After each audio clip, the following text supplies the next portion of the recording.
It's a big day at the Academy of Extraordinary Abilities, and while everyone else is stressing about their futures, Ningfeng is glued to his phone, frantically gaming and asking when his opponents will surrender. In the game, he's extraordinary. In real life, well, that's debatable. This walking L continues playing, saying that with such an advantage, it's impossible for him to lose, but then some chick just smacks him right in the face, and he's like, what the hell just happened? It's Wang Yu, folks, and she is pissed. She's yelling at this fool, asking what he thinks he's doing when the awakening exam is literally about to start. Like, dude, shouldn't you be preparing instead of playing games? Ningfeng grins like an idiot, asking if work and play aren't a great combination. Besides, he's already 18. At most, he'll awaken some common 2-star class. Why try when Wang Yu awakened a 5-star class at 16? She could just carry him. She immediately grabs him by the necks, saying that there's no way in hell she'll do that. Around them, other candidates whisper about Wang Yu being their school's goddess, praising her standout performance and special training. More students gather, admiring how she awakened a 5-star class at 16. The county's been waiting for a genius like her, but they're all wondering who the hell that pathetic guy next to her is. One candidate explains it's Ningfeng, the school's official trash, who's about to turn 18 and still hasn't awakened shit. Wang Yu starts dragging him by the ear toward the exam entrance, while other candidates get pissed that someone like her is hanging around with that waste of space. This world is called Blue Star, where gaming merged with reality. Everyone gets a shot at awakening extraordinary abilities at 16 and becoming adventurers. This is the National Adventurer Awakening Exam at the city's number 7 high school. A supervisor addresses the second-year students, explaining exam rules before shouting that the next awakened one could be any of them. Ningfeng, disappointed with Wang Yu's earlier beatdown, wonders why she makes such a fuss. This is his 3rd time taking this damn exam. He's no rookie anymore. In the exam section, Teacher Chi calls students to the awakening test area. Successfully awakened students can grab basic equipment and prepare for the practical test. While candidates chat excitedly about their dream classes, Ningfeng remains bored until Chai calls the next 3rd-year student, Ningfeng. He steps forward and everyone starts laughing. The teacher greets him with a smile, telling him not to worry and stay calm. In the test area, she asks him to place his hands on the crystal and relax his mind. He does, but nothing happens. He wonders if he is going to fail this time as well. But then something weird happens. The crystal starts reacting and everyone's surprised. She's thinking if the stone reacted, it's definitely a class awakening and that blue light means magic classes. She explains that upon awakening, you automatically learn initial skills and they'll see how many stars the class gets. Feng is surprised as the system tells him he awakened 1 star and learned the mud marsh technique. The teacher asks what skill he awakened, but he stays silent. She calls him again and he turns around not knowing what to say. She thinks he got his skill as useless as him. She hands him equipment and tells him to change and go to the next phase. But here's where it gets interesting, folks. Feng starts thinking about the system notifications when he awakens. The system detected he completed awakening and met conditions for system activation. More notifications came saying the system was successfully activated and he acquired passive abilities called Dark Origin and Mysterious Gift. Dark Origin means he doesn't suffer backlash from dark forces when using curses and gets exemption from costs when using prohibitions. A Mysterious Gift lets him unleash forbidden spells once a week without any consumption. But only he can see this stuff. He's wondering why the Dark Force, which is apparently the most malevolent thing in the world, and what's mysterious about the gift having anything to do with him. Then another notification appears saying the Mud Marsh technique had detected something, and the transformation will begin. As he was wondering what this transformation thing even means, it was already over. The system says the transformation is completed. His Mud Marsh technique was transformed into a forbidden curse and became a profane earth shield. Feng's confused because this talk of darkening and forbidden curses sounds ominous, especially with a practical test coming up. At the portal, the teacher explains 50 people form a group to face monsters in the Phi Sanctuary to familiarize themselves with newly awakened abilities. No teaming up, no attacking each other. Drones supervise everything. She asks everyone to check abilities quickly, assuring no one will see. Feng sees his ability is active. Earth Shield Curse magic can invoke a dark force from another world to form a barrier capable of crushing any enemy that approaches. He's thinking curse magic sounds dangerous, and if it's malevolent, he'll be in trouble if someone finds out. Everyone enters the portal. In the test area, people are battling monsters and our boy is once again being useless and was cowering behind a bush. He wanted to use his powers, but he remembers drones are watching so he can't use them recklessly. The problem is he doesn't have other attacks, so he'll have to hide and wait. One drone hovers right above Feng. In the supervision room, Captain Zhu gets angry seeing the images, saying, while others kill monsters and level up,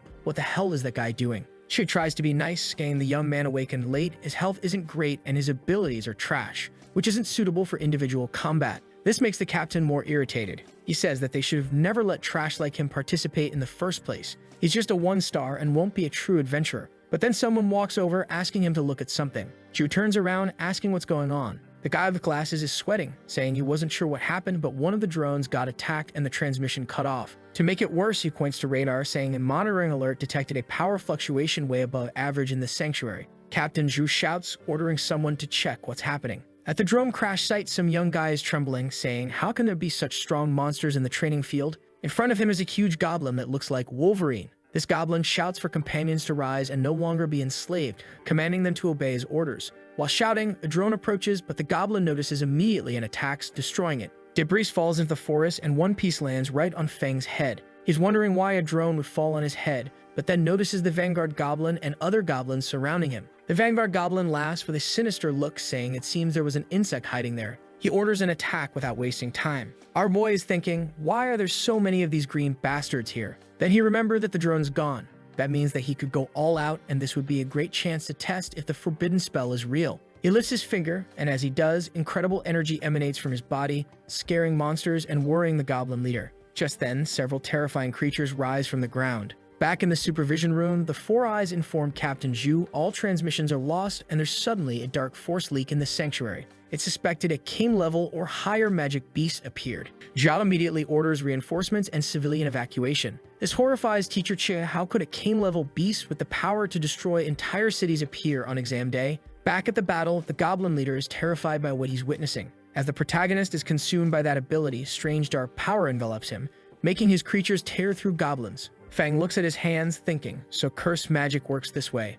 He killed almost all of the goblins instantly, gaining tons of experience points, and now only the big bastard was alive and things weren't looking too good for him. The aura from Feng's spell had left him stunned. He was standing there wondering how a human got his hands on the power of darkness. He tries running but feels movements becoming extremely slow. Too late. The power reaches him and screaming, he begs it not to come near. In the next moment, he was converted into 6,000 experience points. Fun status window pops up, showing he's officially a mage class. Thanks to his little monster beatdown, he jumped from level 1 to level 10. Currently, he's got 0 health, 8 strength, 8 agility, 20 spirit, and 12 resistance. Our boy's happy as hell because he leveled up so easily. In previous years, practical exams people could only level up 1 or 2 levels max. But then reality smacks him in his stupid face. The experience from regular monsters was pretty crappy, and he only leveled up this much because of that giant goblin. Still trying to process his luck, he wonders how the hell an elite monster even showed up in an exam area. Did someone mess up big time? As he thinks about this disaster, different items start falling from the sky.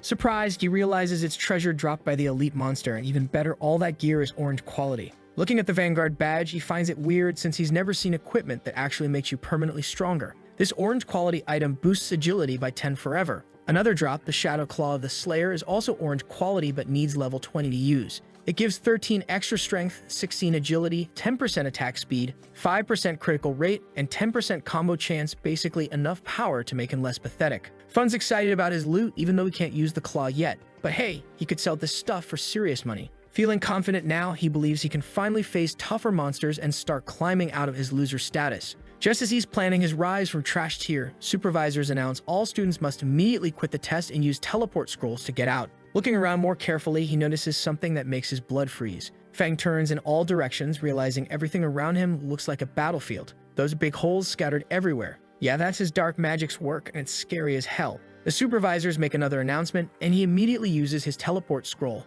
thinking it's better to get out before someone figures out what happened. One by one, students return. A supervisor immediately tells them to leave the area and go home. As the participants return, the captain is thinking seriously about what went down. He knows that even if he were to call out every reinforcement possible, they won't be able to take down that king-level beast, and given this situation, the backup might not even arrive in time, but before he could even think about it, something even crazier happens. The dark energy source just vanished. This makes him super suspicious. Did the monster escape? She keeps getting orders through her radio saying this mess has gotten way out of hand, and no one should panic everyone else. They must avoid large-scale fear and lock down the school, leaving only one exit for quick escape. Feng walks her over, calling for the teacher. She's sweating like crazy from the stress, asking if he's okay. Not caring about the chaos, he says he's fine. But she yells for him to go home immediately. The school's temporarily closed and he shouldn't come back unless absolutely necessary. Away from school, Feng and Wang Yu are talking. Wang Yu tells him the teacher looked really strange, like they were facing something deadly.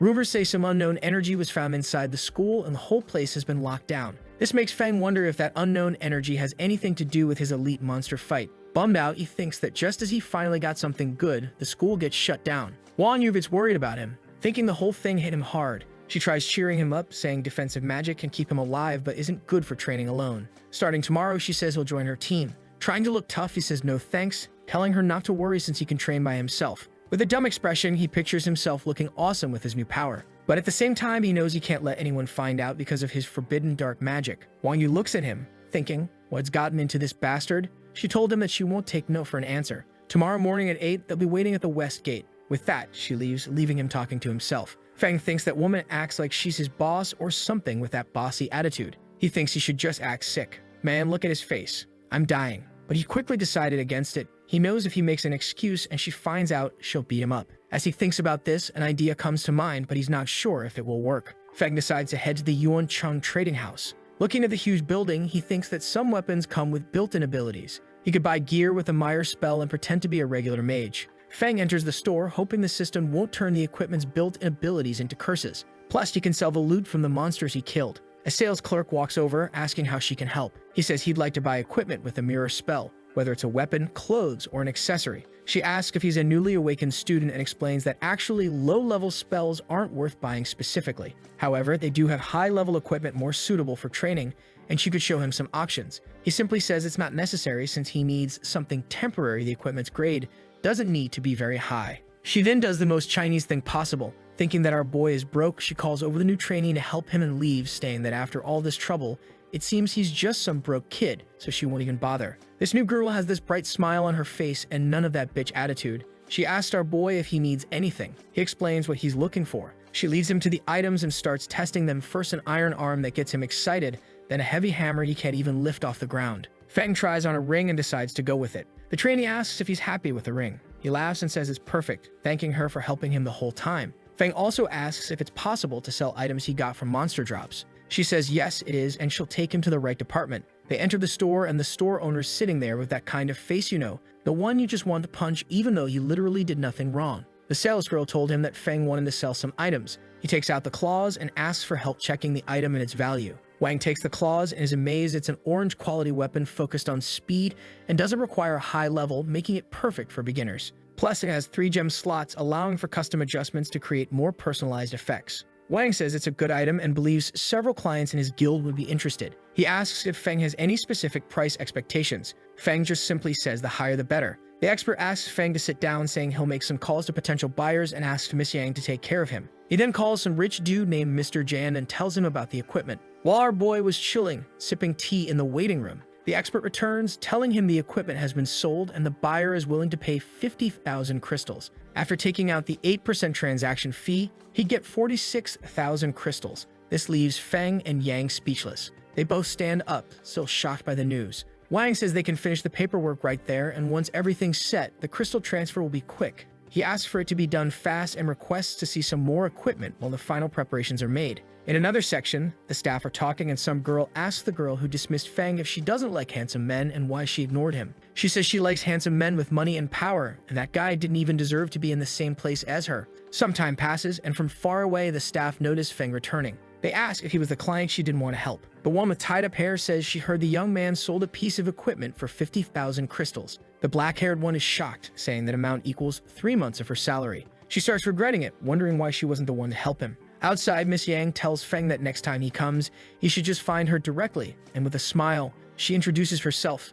saying her name is Yang Xin. The next day, Feng heads to his meetup with Wang Yu, feeling a bit more confident after discovering the spells on his gear don't trigger the system. When he arrives, Yu's already there along with her whole damn guild. She introduces him around, but the mage and shield warrior are eyeing him hard. Confused by those stares, he wonders if he might owe them money or something. Then Xiao Chong strolls in and casually asks Yu if she's about to hit her second transformation. Feng learns that every 30 levels you transcend, meaning he's probably sitting near level 60. Chong, trying way too hard to impress, whips out an advanced agility potion, something insanely rare and worth more than most people's lives. Turns out his daddy had to call in favors and burn through piles of cash just to get it. Yu, however, immediately declines, telling him to take it back. She doesn't need it, and they've got bigger priorities. Chong looks stunned, pressing her about university admissions. Instead of listening, he suddenly turns his sights on Feng, and he asks her why she's wasting time with trash. That's when Yu's entire vibe shifts. She looks at him and tells him to watch his mouth, but that idiot just can't take a hint as he continues to disrespect our boy.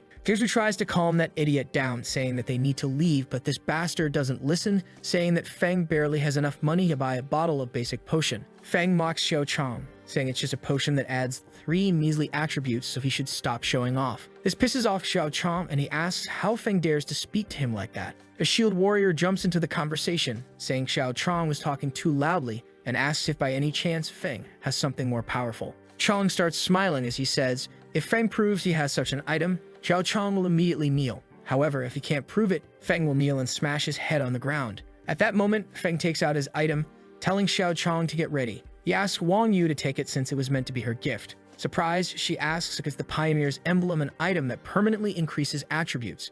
She's never seen anything like it, leaving everyone there amazed and wondering how there could be an item that permanently boosts attributes by more than 10. They think it must be fake. Feng simply says whether it's fake or not, she should try it out and find out. Looking at the item, she hesitates, unsure whether to take it or not. But he reassures her, telling her not to worry because he found the item at his house and it was meant to be hers. He shouts for her to use it quickly, since everyone there is dying to see what happens. She uses the item and says her attributes have indeed increased. Meanwhile, the shield warrior and Xiao Chong can't believe their eyes. This broke kid just pulled out gear worth more than their monthly allowance. Chong suggests Feng probably stole it because there's no way a loser like him could afford something that expensive. Feng says he better keep his promise. Immediately, Xiao Chong refuses, but Wang Yu asks if he isn't a man and if he's going to back down like a coward. He looks around, hoping for someone to help him, but everyone is giving him dirty looks that say, you made the bet, now pay up. He then begins to kneel. Feng tells Wang Yu it's time to leave on the way. She tries to apologize, but Feng interrupts her, asking her to stop because their relationship doesn't need that kind of thing. He says she really doesn't need to come with him. He would prefer that she focus on her second transformation and get into the best university, because with her by his side, he can't train efficiently, plus he's got some dark magic secrets to hide. Worried about Feng, she asks him not to get discouraged and hands him a book, saying it's for him. Not quite understanding what it is, he asks if the skill book. She says it is, and when he reaches the right level, he should learn those skills. Feng asks if all of them are purple quality, and judging by their look, if they're all expensive as hell. She responds that they don't come close to the value of the item he gave her. He smiles and closes the book, saying he'll accept it. The scene shifts to a cursed-ass dungeon where Yu is fighting with the zombies and our boy is doing what he is best at, being useless. He is thinking about how the monster in this place doesn't give much experience since he is already level 10, but he can't tell her that. Right on the heels of that, she gets a call from the guys from before. The pink-haired girl told her that they got news that a fallen necromancer is about to appear. She says that it is a rare opportunity and asks her if she will join. So Xiao Chong notices Su talking to Wang Yu and he's insisting she has to come and help them, or how else are they going to defeat the boss? He also adds that the fallen necromancer might drop rare items for mages, which is super important to him. She tries to downplay it so Wang Yu doesn't hear all this nonsense. Wang Yu thinks for a moment and looks at Feng, who tells her to go ahead and assures her everything's fine. After all, they're all in the same dungeon and she can continue training later. She takes a deep breath, says okay, but asks Feng to go to the safe area and wait for her. He smiles and agrees. Quickly, she heads toward her group. And this is the moment this bastard was waiting for. Now that he was alone, he would head inside the dungeon and he was already prepared for it. He learned 2 new skills. In any case, they can all be used once for free, so it's better to have as many curses as possible. The system notifies him that his mysterious passive ability gift will allow him to release forbidden spells once a week without any consumption. Feng begins to stretch, saying with his current level he only has 3 skill slots and the skill books Yacht can only be used after level 15. At the same time, in another part of this cursed-ass dungeon, another group was fighting the monsters when someone said that they needed to kill everything along the way to get there. He asked them to be careful as the difficulty is high and the monsters inside are very dangerous. As he says this, a huge flame passes right in front of them. The priest girl asks if an adventurer team is already ahead of them. The tank is confused, asking how that's possible. That's when they realize that it's Wang Yu and Xiao Chong from the Lion Guild. Even at the national level, they're considered new talents truly deserving of their reputation. On the battlefield, that bastard Xiao Chong yells that the boss is definitely his and asks if those fools think they can compete with him. Chu asks the berserker if he noticed Yu had gotten stronger, and he definitely did, especially since her agility increased by 10 points. Meanwhile, in the main tower of this cursed-ass dungeon, a portal begins to form. It's Feng laughing, saying it seems this ability isn't just high-level magic prohibition space, but also a teleportation ability. At that moment, some serious dark aura begins forming and the dungeon boss, the fallen necromancer, walks out of the darkness. Feng, this dumbass, just goes, "Yo bro, you're late. Be professional." Turns out the necromancer wasn't in the mood for jokes, so he just summons a massive rock and attacks our boy with it. His feelings were hurt because how dare an adventurer as ugly as him appear alone here? As he says this, Feng appears from the portal right behind the necromancer.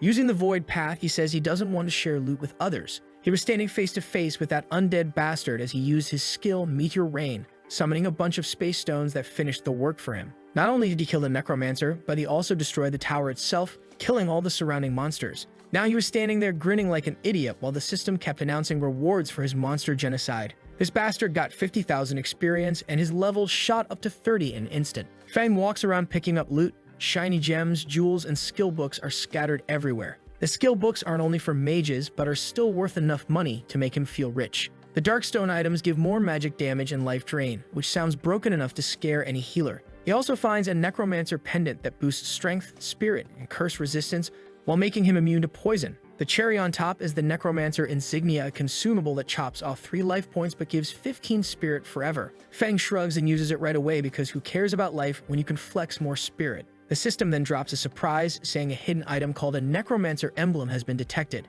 With it, Feng could unlock rare hidden professions like necromancer, sorcerer, or even an all-elemental mage. He's over the moon since these classes are usually rare. Bro doesn't even think about what to choose and picks the all-elemental mage, saying that it's what real men would do. Real men, huh? Please, real men go melee. This idiot gets way too excited, and his dark magic slips out, causing a big scene around the dungeon, making things harder for Wang Yu's guild. Sha Chung gets pissed because he wanted the boss kill, but Yu shouts at him to shut up unless he wants everyone roasted alive. Wang Yu quickly messages Feng, telling him to leave, but he's already slipped away to the transformation hall. The place is nearly empty, and when he turns around, a woman greets him, asking if he came for the transformation task. He says yes, and she begins taking his details while secretly judging him for becoming a mage so late at 18. She points him to the mage sector and tells him to call if he needs anything. He thanks her politely while she walks back to her desk, only to find Captain Zhou waiting with a face that screams bad news. Zhao explains that the sinister cemetery has been wrecked and the energy level might be worse than a king threat. The woman raises her brow, asking if this is the second king threat in 2 days. Zhou nods and says he was sent by the higher-ups to request the solitary shadow to take action. In the transformation room, the system drops 2 options on Feng. The first is the Necromancer's first transformation mission: obtain the mission item Blood King's Rope by entering a phantasmal realm labyrinth of illusions. Deadline, 3 days, difficulty, Class A. The second option is God of Universal Magic's first transformation mission prerequisite: obtain the sacred emblem by entering a phantasmal realm temple of the resplendent sun. Same 3-day deadline, but the difficulty cranks up to Class S. Feng asks why there are 2 options and notices that the all-elemental mage is just a preliminary mission. Even so, he decides to accept it. After choosing his mission, he decides to leave. As he was heading down, he sees that he even got an S-rank mission. Well, it's something you would expect from a hidden class. Feng says goodbye to the girl but finds that she wasn't the same woman who attended to him earlier. Meanwhile, back in the Cursed Ass dungeon, someone's analyzing all that dark energy. He says it's the first time he's seen someone from the solitary shadow and comments on how their uniform is different from what he knows. Captain Zhou asks him to keep quiet because the existence of that organization is secret. He begins explaining that the members of the solitary shadow have a hidden class that allows them to use dark-powered darkness that makes them perfect for special missions. This person is Jing, the same one who led Feng to choose the transformation mission. But she starts feeling something strange, saying the dark power is overwhelming. Even though it's dissipated significantly, it still affects her. Jane explains to the two that they didn't find any clues. In fact, it seems the person responsible vanished after causing damage, making it impossible to deduce their objectives. Concerned about the situation, Captain Zhou says there have been frequent reports of anomalies in some secret areas recently, which could signal some crisis brewing. He asks if there could be any connection with this issue. She responds that it's hard to say, but she consults the superiors and requests reinforcements. Zhou asks if the county is concerned, considering they were going to send the famous Lone Hurricane from the Lone Shadow. The guy with glasses approaches and asks if she can confirm whether the cause of the damage is a monster, and if there's a possibility it could be. Jing interrupts him, wanting to know if he's suggesting the cause could be someone like her, a mutant. Four Eyes' tone shifts immediately, and he apologizes, saying that wasn't what he meant. She explains that the threat levels there have already surpassed king level. Trying to control such massive dark power is something the human body simply couldn't withstand. He then asks if it's possible that an abnormally powerful monster hiding in the city could bring a catastrophe like this anytime, and this lady doesn't sugarcoat it. She just nods and says it's possible, and that's why they have to find that bastard as soon as possible. Meanwhile, the idiot in question is chilling in the room looking outside. He says the darkness is strangely comforting. Now that he's reached level 30 and gained 4 more skill slots, he could finally use the 2 books Wang Yu gave him. A system message pops up notifying him that the possible fusion detection of the arcane shield with the Foul Earth shell was automatically executed. He got a new passive skill called Foul Earth Defense, The system informs him that his new passive skill will automatically activate when attacked, absorbing 100% of damage. The system goes off again, this time fusing Foul Earth Shell with Meteor Rain, and as a result, he hits another passive skill, Elemental Earth Mastery, which makes all of his Earth spells hit 20% harder. Looking at his skills, he sees 4 empty slots, so he decides to buy more books at the Yuan Chung trade market. When morning comes, he heads out. Inside the market, he runs into that receptionist from before. She greets him with a fake smile and says Miss Yang Xin is busy, so she will help him instead. Feng says no thanks, he will look around on his own. She flips out and calls him less of a man for rejecting her charm. She runs after him, insisting she can still help, when suddenly Xin shows up sweaty and out of breath. She explains she was only eating lunch when her coworker told her he was there. Feng apologizes and promises her a dinner later to make up for it. Later in Wang's office, Feng places 2 books on the desk and says he wants to buy mage skills. Wang agrees and tells Xin to guide him. Wang finds Feng more and more interesting since last time he took an orange weapon and now he is buying purple skill books. He decides Feng might be worth looking into. That night, Feng and Xin go out to eat, and when he tries to pay the bill, my girl is already 2 steps ahead. She has already covered it. He feels awkward since he promised to treat her, but she says she had her own reason for inviting him. She smiles and calls it a secret before leaving in a taxi. In the cab, the driver asks where to, and she replies, Municipal Hospital number 2. She thinks about her sick father and feels relieved she can finally pay his bills thanks to Feng. Just then, the driver slams into something. A claw bursts through his chest. A portal tears open above and monsters start pouring out. Xin leaps from the car, hitting the ground hard, and looks up. She is confused as to how monsters could appear inside the safe zone. Xin freezes when she feels a monster breathing behind her. From the portal, another figure steps out, glowing with insane energy and smiling in a way that screams nothing good is about to happen. She fires off a weak attack that blows up but only makes the monster madder. She sighs because she is just a level 1 mage with a 1-star rating. The monster charges, and just when she thinks it is over, Zhou shows up and slices its head off. He checks if she can move and tells her to hide. Zhou studies the area and sees the decay spreading everywhere. He mutters that the secret realm is leaking into reality and that common people with 1 star will be wiped instantly. He remembers the nerd with glasses warning about a hidden monster that could destroy everything. Right then, a massive hand slams down from above. Zhao dodges and faces a creepy figure who introduces himself as the guardian of the power of darkness. Zhao has never heard of him and honestly does not care since staying alive is the bigger problem. He swings his sword but gets punched across the field. The observer taunts him, saying this land makes him stronger. He slams Zhu again, leaving blood everywhere. But then a voice from his amulet calls him a weak idiot drowning in vanity. He panics and apologizes. A rift opens above his head and some discounted hollow-like creature steps through it. This bastard wants him to drop to his knees and to sacrifice the whole city for its dominion. That is when our boy walks out. He is looking confused, like he just left the bathroom and missed the entire apocalypse. A monster spots him and lunges, but Feng uses his Earth Spike skill and takes care of it instantly. He brags that the new weapon with a purple skill was worth the money. Across the room, that bastard from before drops Zhou and turns to Feng, calling him the last bug he needs to take care of. He attacks but is stunned when Feng blocks him with strange dark energy. The entity above grows curious, fascinated by the terrifying aura pouring from Feng. He says that the aura our boy was giving off was stronger than death itself. Feng narrows his eyes and blasts the shell off that bastard's arm. He begs for his leader to help him but gets ghosted instead. He tells him to deal with his problems himself. Then it drifts back into the portal, dragging its monsters along until the rift finally shuts. So now he is lying on the ground saying his power is fading fast. Feng sees him and that evil grin pops up on his face. He figures out the guy is one of those Shadow class mutants. They start strong, but once the Shadow shield is gone, they lose their minds fast. Feng is not in the mood for babysitting, so he uses Earth Spike and finishes him off. He mutters that Shadow freaks are annoying. Now he has to scoop up all that shiny loot before someone else shows up and claims it. Meanwhile, across town, Jing and her assistant are doing the post-apocalypse cleanup tour. Assistants are like, hey, good news, the monsters bounce, and the reality distortions disappeared.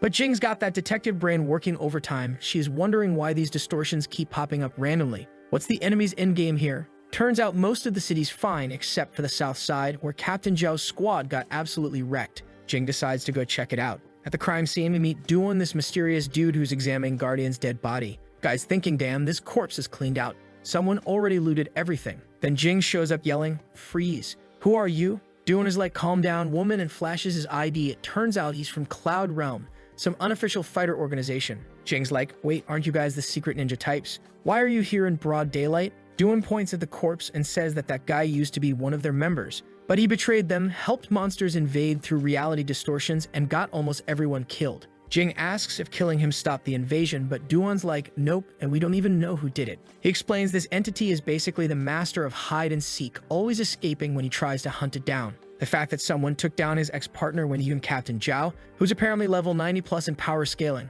got completely destroyed, has them both wondering if there's some secret power player hiding in their city. Back at Feng's place, our boy is looking at the loot he got from that bastard. He scored 2 pieces of orange armor, the Eternal Radiance chest and pants, both requiring level 120. Feng's thinking, weird the Guardian wasn't using these, probably wasn't high enough level. If he were, I would have needed to use forbidden techniques to win. But here's where it gets creepy. There's this mysterious pendant with no quality rating and all unknown stats. Feng's playing with it, wondering if some ancient god is chilling inside. Little does he know, something is watching him through it. Cut to the distortion entity having a full panic attack somewhere else, screaming about how it barely escaped and closed the distortion in time. This thing is watching Feng through the pendant, having flashbacks, terrified that somehow our boy can sense it. The entity literally cuts all connections and starts squeezing bullets, wondering how Feng detected it. The next day at the hospital, Captain Zhao is telling Jing about this mysterious young fighter who saved everyone. Apparently, as soon as the enemy saw this guy, immediately noped out through a distortion portal.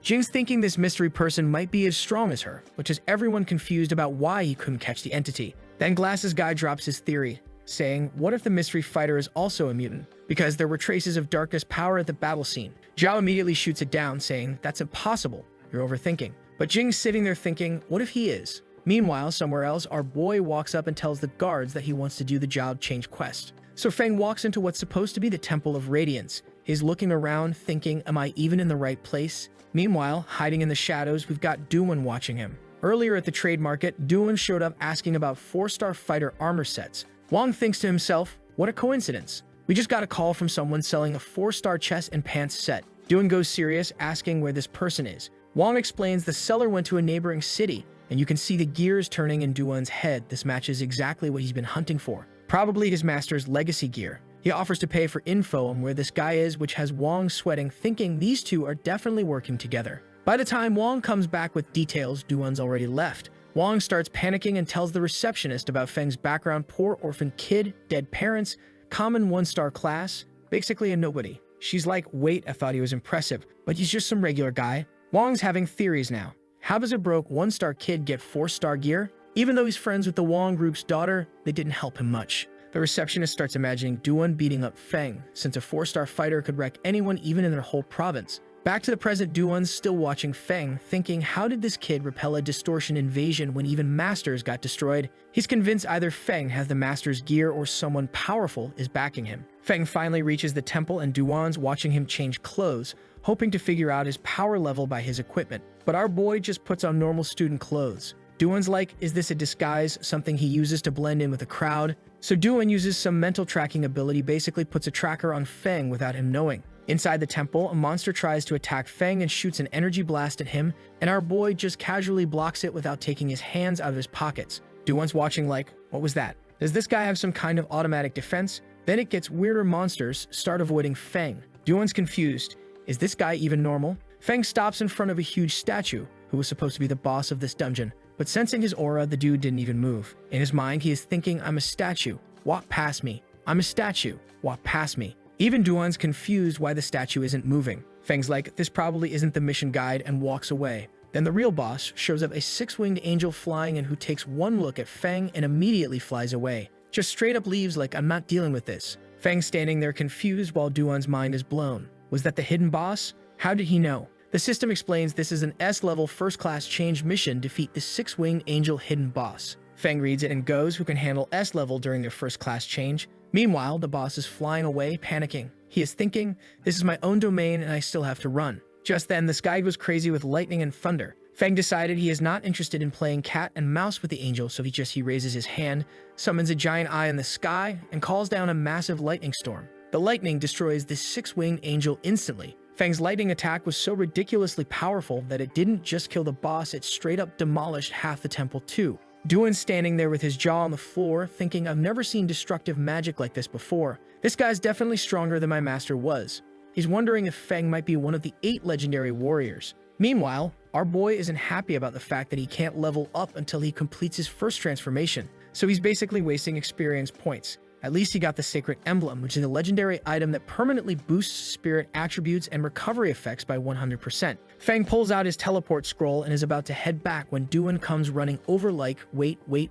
Feng turns around looking serious and Duan immediately gets scared, thinking, why does he look so intense? Please don't kill me. But then an alarm starts blaring and they both decide to get out of there first. Outside, Feng asks if Duan was following him the whole time. Duan apologizes and explains he just wanted to confirm something, adding that Feng looks really young so he wasn't sure what he was seeing. Then he drops his backstory. His master was strong but had to sacrifice his life to temporarily seal a distortion. The traitor escaped and has been using humans as sacrifices, trying to break the seal ever since. Feng realizes this traitor was in the 4th transformation level, and if the guy hadn't shown up on his own, Feng never would have noticed him. But his level is still too low, and it's only a matter of time before he gets discovered. Duan's sweating nervously, thinking Feng went quiet to plan his murder or something. Duan thanks Feng for avenging his master and says if he ever needs anything, just call. Feng's thinking this guy isn't weak and he's a loner, so building a good relationship might be useful later. Feng asks him not to tell anyone what happened during the mission because he prefers keeping things secret. Duan promises to keep it quiet, thinking about this mysterious figure with incredible darkness magic who doesn't harm innocents and save the entire city.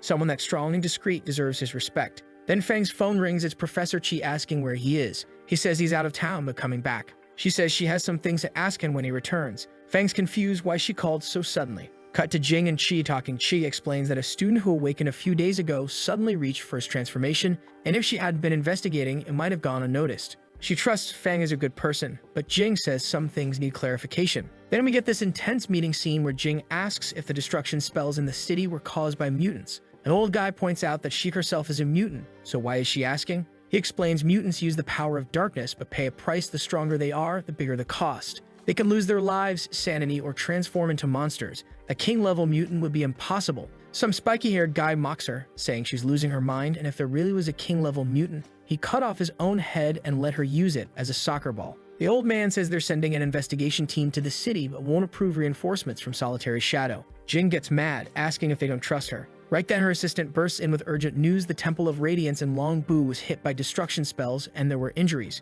She gets worried because that's where Feng was registered for training, and Jing just smiles, saying this dude just got way more interesting. Meanwhile, in Longbo City, they've got their fancy shield up while people are panicking. Guards are doing their best customer service voice, assuring everyone the shield's working perfectly and will keep the darkness out. Feng's sweating bullets because his little temple demolition project has turned into a citywide alert. He's hoping they'll dial down the paranoia so he can drive home and pretend none of this happened. But the universe has other plans. A black fissure tears open above the shield, revealing a demonic face. Demons start pouring out, and one of them asks if this is the human world while staring at the giant shield. Another demon's already figured out humans are fragile and love hiding behind their magical security blankets. The Horned Leader points dramatically and orders his crew to give the humans a surprise. They started attacking, and the shield starts cracking as the demons enter inside the city. Guards are standing there not knowing what to do, and all of them are thinking one thing. How the hell did our expensive magical defense system just become a decorative piece? The crowd panics and starts trampling each other in true human fashion. Duan's immediately ready for action, telling Feng this looks like another high-level kingdom invasion. Feng asks him if it's like last night's Sucheng shitshow. When Feng asks what they should do, Duan's thinking this guy could probably handle everything solo, so why is he asking? Must be a test. Duan tells Feng to chill while he handles business. Feng's thinking with all these civilians around, maybe sitting this one out isn't the worst idea. The Horned Demon lands with his villain laugh, and soldiers try their best, but their arrows bounce off, and when one brave warrior jumps on his back, he hits him so hard that the poor dude must have landed directly in the next week. Now the demon starts trash-talking about how disappointing humans are while approaching a terrified little girl, ready to add child murder to his resume. But Duan blocks the attack, giving the kid time to escape, and the demon a serious case of confusion mixed with rage. The demon got angry that someone was messing with his killing spree, but Duan just smiled wickedly and told Feng not to worry. Duan then beat up the demon so badly that people watching were amazed and figured he must be from some super rare 5-star hidden class. After the demon exploded behind him, Duan walked away calmly, revealing he was level 137 and a legendary martial artist. Feng thought to himself that Duan was pretty incredible and definitely had something special about him. After Duan finished off a monster leader, all the remaining creatures started retreating back into the rift. The soldiers are yelling, "Now's our chance, counterattack." Duan walks over to Feng asking if there's anything else he can do, and our boy gives him a big thumbs up saying everything's fine and complimenting his excellent work. People watching from a distance are thinking Feng must be some big shot if Duan is showing him respect. Duan hands over the items that dropped from the boss fight. Feng's happy because they're of legendary quality even if he can't use them himself. He could sell them for tens of thousands of crystals on the market. People start shouting, asking if they need anything, offering to help with whatever. Feng's thinking the agility skill book would be perfect for Wang Yu and could sell the black shield later. Then a priest and warrior approach them and someone starts thanking them for saving the city. The guy introduces himself as Mudong Meng, the mayor of Longbo, and asks if they're not from around there since they seem lost. Feng says they just came to conduct some business but got stuck there temporarily. The mayor starts sweating under Feng's intense stare and immediately goes into damage control mode, bowing and apologizing like he personally summoned the demons. Feng tries to calm him down, saying it's not their fault, it was actually his own mistake. The mayor turns and asks someone to bring the flight scroll he just bought, saying he'll give it to them as compensation. Feng's surprised because flight scrolls are rare items, especially in a small city like Longbo. Even though it's single-use, it provides quick long-distance travel. The mayor takes the opportunity to make an embarrassing request. Things haven't been peaceful lately, and he asks if they could stay in Longbo a little longer since the city's defenses are weak, but then he puts his hand on his head, saying he regrets asking because he's out of time. Feng's thinking about his class change mission having a 3-day limit. If they delay here, he won't be able to complete his first transformation ever again. But looking at the protagonist, the mayor sees that crushing look in his eyes and says it's fine. They'll leave it for another time. One of the mayor's bodyguards returns, saying the scroll is ready. The mayor informs Feng that this is the supreme black card of the Yuan Chong Trading Guild, just a small token of gratitude and respect. Feng's impressed because these cards are issued to maybe a dozen people who matter. They accept the gift and express their thanks. The mayor asks that if Longbo is ever in danger, they can ask for their help. Feng responds that he'll come to help out as long as he has time then. They immediately use the scroll and fly away. Meanwhile, back in Qinyu City, Wang Yu's guildmates are chatting after leaving the class change room. Yu spots 2 people flying overhead and thinks one might be Feng. Jiao laughs it off. How could so newly awakened nobody afford a flight scroll worth thousands? Yu turns around with murder in her eyes, warning him that talking shit about Feng again will end badly for him. Su tries to redirect the conversation, asking about their missions. Xiao told him that he was only able to get a Class A but not the golden level as everyone wants. They're all patting Jiu's ego about completing his second transformation at 18, calling him university material. When they ask Yu about her mission, she stays silent, making everyone think she bombed it. The Berserker's wondering if she got level C or worse, while Xiao's internally thinking that even the golden girl has off days. She then told everyone that she got S class as she said that the room goes silent. Everyone stares at her. Xiu asks why she kept quiet. Yu explains her case is different because the mission unlocked a hidden class she has never even heard of. Joe's shocked, wondering how that could be possible, since classes are usually determined when you awaken. He's never heard of unlocking a hidden class during a class change, thinking Yu must be mistaken. But Yu starts remembering when she was at the class change field. The system told her that class progression detected she had the key item, Vanguard Emblem, which could advance her original profession of Swift Archer to Shadow of the Vanguard, and her class change mission would also change. And then a system window popped up asking if she wants to change her class. She is surprised, thinking about how that emblem was a gift from Feng. Thinking back, she remembers how confident he was when he gave it to her, wondering if maybe he knew about the item's power all along. She immediately accepted the mission and thanked him for the gift. After explaining what happened during her mission selection, she was upset that she was so hasty. Jiao starts yelling, asking what Shadow of the Vanguard even is since he's never heard of it, suggesting maybe the class change system was broken and if she made the wrong choice, it could ruin her entire life. The Berserker says he's jealous, wondering how someone can have a 5-star hidden profession and still advance. Xu says that he too wanted a childhood friend like Feng. Hearing all this, Zhou becomes furious, thinking he needs to send someone to find an emblem too, no matter the cost or danger. Meanwhile, Feng grabs his secret emblem, which permanently grants him 5 additional life and spirit attribute points. He laughs, saying not only did his attributes increase significantly, but he also got new passive abilities, wondering how far he can push his control over forbidden spells. The system tells him he acquired the passive ability Domain of Darkness. His control over darkness power greatly increased, letting him manipulate forbidden spells with precision. Outside, Duan is still waiting when Jing shows up. She looks at him and thinks, wow, this guy is young but already has scary power. Even across the country, he would rank near the top. Yet every time her team saw him, he was walking a step behind Feng. Jane mutters to Qi that Feng's student is not someone you can push around. Then she waves it off and says fine, she will let Chai handle this mess. She nods and says she will check with Feng. In her mind, she is certain that he can never be their enemy. Meanwhile, Feng and Duan stroll along chatting when Qi calls out. Feng asks if she wanted to talk. She says yes. Duan calls him boss, which makes Feng flinch. The teacher looks confused and Feng quickly says, don't mind it,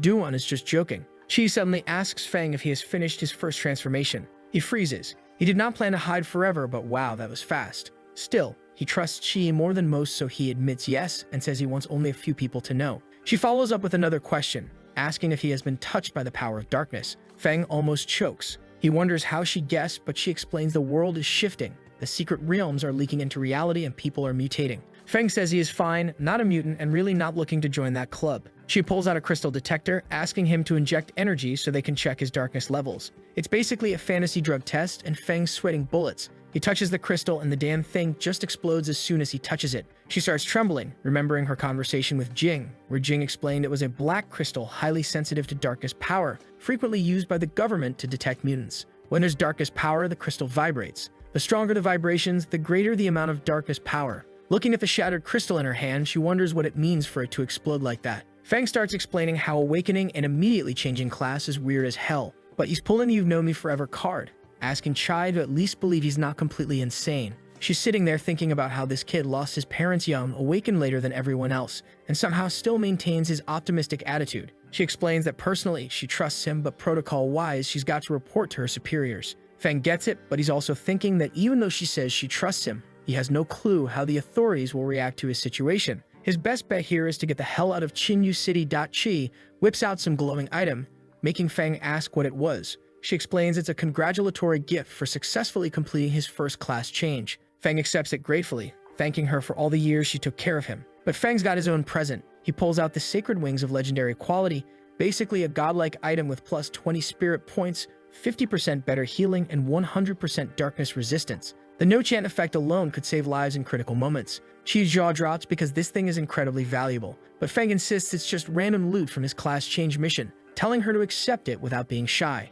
After handing it over, Feng bounces, saying his friend's waiting. The teacher watches him leave, probably wondering what the hell just happened. Chai heads to report everything to the adventurer examiner's office. After explaining the whole situation, Jing stares at the crystal, saying she's never seen anything like this. When she asks if the superiors might consider Feng a threat, Jing just sighs and says to drop it entirely. She's confused, asking what she means. Jing drops some wisdom. The kid's probably beyond their understanding, and if he's genuinely powerful, they should be recruiting him instead of investigating him and pissing him off unnecessarily. When asked about reporting it, Jing says absolutely not, stop the investigation immediately and keep everything classified. Meanwhile, back at Feng's place, Yuan notices his boss looks depressed. Feng slumps on the couch, explaining that the teacher messaged about canceling the investigation. When Duan asks if that's good news, Feng's worried about future training since every time he destroys a domain, it attracts too much attention. Duan's thinking that being a great leader comes with problems regular people can't imagine. Then he gets an idea. What about training in unregistered domains?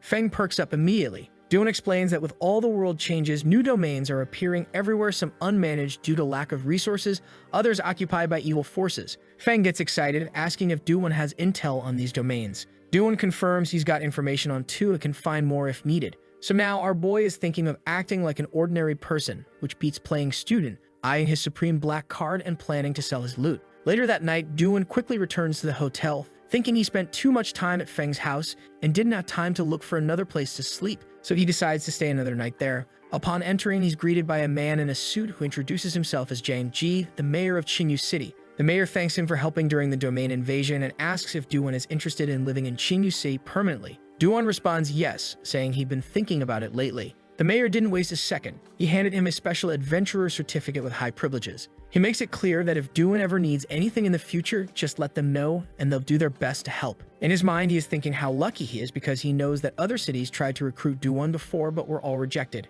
Chinyu City is small, so he hopes Duan won't look down on it. Duan accepts the certificate, thinking Feng might find it useful later. The satisfied mayor imagines having a 4-transformation powerhouse makes the city much safer. Trying to gain favor, he asks if Duan is looking for a place to stay. If he is, he'll arrange one immediately. Meanwhile, our boy is crushing his game late at night when he checks the class group chat that's still blowing up. His classmates are stressing about awakening at 16 and needing advancement levels for university entrance exams. Meanwhile, our boy's already surpassed them all. They start mentioning his name, saying he's just playing around, probably some Miss Wang simp stalking his socials. Teacher Chi swoops in, telling everyone to mind their own business. But then people start talking about secret realm invasions and everyone's getting paranoid. Feng remembers what Teacher Chi and Duan said about world changes, plus that time he fought invasion monsters and some escaped. In the distortion world, a boss randomly sneezes. He has this weird feeling. The next day at Chung Trading Exchange, Shin's back at work after getting wrecked by distortion monsters. Her colleagues are like, "Why are you there? You're still beat up," but Shin acts tough. Then the colleague starts gossiping that Feng's a reckless thief who messed with this big shot, and Shin starts defending him. The other girl told her that Mr. Wang investigated Feng's background and found out he's just an 18-year-old nobody with a one-star job whose parents died early. Basically broke as hell with no way to get high-class items. So if he's not a thief, what else could he be? That's when Feng shows up and creates a stone spike in front of the gossiping creature, making her fall on her ass. He apologizes but says she was too insolent and almost made him lose control. She freaks out, yelling for guards because magic inside the trading exchange is apparently illegal. Shin tries getting him to leave since the exchange has massive influence and regular people can't afford to piss them off. But Feng's not worried. Guards show up with Chief Wang, asking how this nobody dared show his face. Wang says they're investigating if he's a thief and orders guards to grab him since he has no right to ask questions. That's when Feng whips out this Black Supreme card, asking if this is how they treat clients. Everyone freezes, stunned as hell, wondering how this Feng, a nobody, got it. Wang assumes it's fake because there's no way this broke kid could get his hands on something so rare. Our boy just puts the card away and tells them to investigate it since they're so good at that. Wang calls to verify while a crowd gathers outside. So he calls the mayor and Doming asks if someone was investigating the card he gave Feng. Wang starts sweating bullets trying to explain it's a misunderstanding because the mayor's father is one of the trading exchange founders. Doming starts yelling, asking what misunderstanding, saying Feng is someone important. He asks if Wang offended Feng and Wang is scrambling, saying he didn't and will resolve everything. The mayor gets furious, slamming tables, suspecting Wang did offend Feng and says he's coming over immediately. Wang finishes the call crying, wondering how the hell Feng met Doming and what their relationship is. But then he gets an idea about calling Duan since they found the fighter set, thinking if Duan comes for a confrontation, even Doming will have to respect him. So Feng's chilling in the waiting room with Shin when suddenly the mayor and Duan come running in. Shin's shocked because apparently these big shots know our boy. Both of them are pissed and staring down at that gossipy creature. Now that bitch is terrified and asking why they're looking at her like that. She turns around and sees Wang looking completely defeated and asks what happened, but he can only say, it's all over. Doming asks Feng if he wants them to apologize, but our boy says it's unnecessary since they wouldn't mean it anyway and can't redeem themselves. The mayor points at Wang and his colleague, telling them to get lost immediately. Wang slaps the woman, saying this is all her fault, which makes Doming even more pissed and has guards remove them. They head to a VIP room where Shin serves tea. The mayor is watching her, thinking Feng has good taste, and feeling relieved they didn't completely ruin the trading exchange's reputation. Shin's amazed that Feng's just casually chatting with these important people like it's nothing. Doming tells Shin she was wronged and to work hard because the trading exchange will compensate her. She's embarrassed but grateful. Feng apologizes to the mayor for making him come from far away, but Doming says Feng's problems are his problems too. Without him, Longbow City could have been left defenseless. Then Doming asks if Feng needs something since he noticed him looking at rare items. Feng laughs and asks if he's heard of something called the Relic of the End. Both Doming and Duan are surprised and intrigued. Feng acts like it's nothing, saying he saw someone mention it online and thought it might be interesting. We get a flashback to Feng using that skill book he got from his teacher. It is used by mages to temporarily replenish mana in combat. He learns it and gets a system notification about a passive skill called Darkness Convergence that absorbs residual dark energy from the Relic of the End and transforms it into his own energy. But our boy has never heard of this Relic of the End before and the system doesn't explain what it is. He's tired and sleepy, so decides to deal with it later. Back to the present, Doming says it was a rushed departure last time and invites them to Longbu City, covering all expenses. He grabs a flying scroll and takes off while they watch him fly away. Duan invites Feng to eat at his place. Feng's shocked by the house size, asking if the mayor really pays for it. Duan explains anyone above the 4th transformation level gets special treatment in Qinyu City and asks if Feng wants to move there. Our boy says he'll make money and buy his own house, so they'll be neighbors soon. Duan offers to lend money, but Feng refuses, thinking about all those crystals he got from selling equipment. Though he realizes if he buys a house now, he'll have fewer crystals for later, so he decides to wait. They're enjoying tea when Duan gets a call from Qinyu City's mayor. Turns out there's an investigation team from higher up looking into the recent disasters and they want information from Duan. He's worried this might affect Feng, so tells the mayor he's busy today. Feng asks what this investigation group is since he's never heard of them. Meanwhile, elsewhere, this weird dude shows up saying the city is strange because they're talking about a mysterious great boss. The scene shifts to the meeting room with all these important people trying to figure out who this mysterious great boss is. Jing says she doesn't know anything, but the big dude from earlier is getting suspicious, asking why there are rumors about this boss saving the city. She explains the secret area invasion suddenly stopped and all the mutants got eliminated, which sounds pretty convenient if you ask me. But this dude isn't having it. He says this whole thing is stupid, they can't just go around assuming stuff without investigating properly. He mentions there was another accident with 2 king-level attacks and wants to know what exactly this mysterious boss did. Meanwhile, Chai is sweating bullets,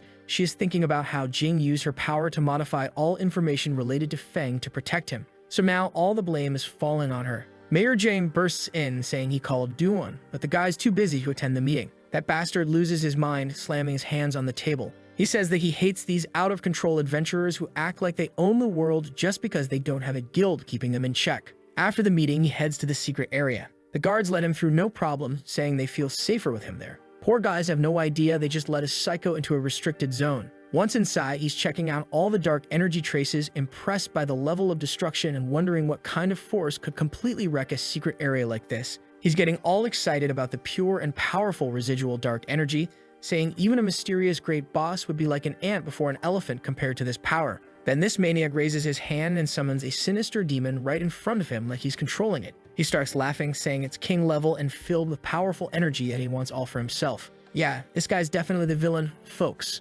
Meanwhile, Feng's at Duan's place, still playing his game and complaining to the system, when suddenly an alert pops up saying the relic of the end has been found. He's surprised and realizes something's forming a connection with him through some kind of aura. If he focuses, he can actually locate its position. Feng grabs his shirt and tells Duan he's going out for a while, asking him to finish his game. He hails a taxi and checks GPS, figuring the energy's coming from near the cemetery. He realizes through their connection that whatever is moving around. At the cemetery entrance, guards spot the demon emerging from the portal and radio their superiors about an unknown monster. They're trembling, asking what the hell that thing is. Folks, that idiot just went ahead and fused himself with the monster. They're calling for help because they can't even move. Due to the monster alert, they set up blockades to prevent accidents. Guards tell everyone to stop because of danger ahead. The taxi driver tells Feng they can't pass the blockade, so our boy just pays and gets out, saying it's fine. He notices the thing moved away temporarily, probably because it sensed him coming. Then Jing shows up with Professor Chi and another person charging toward the monster,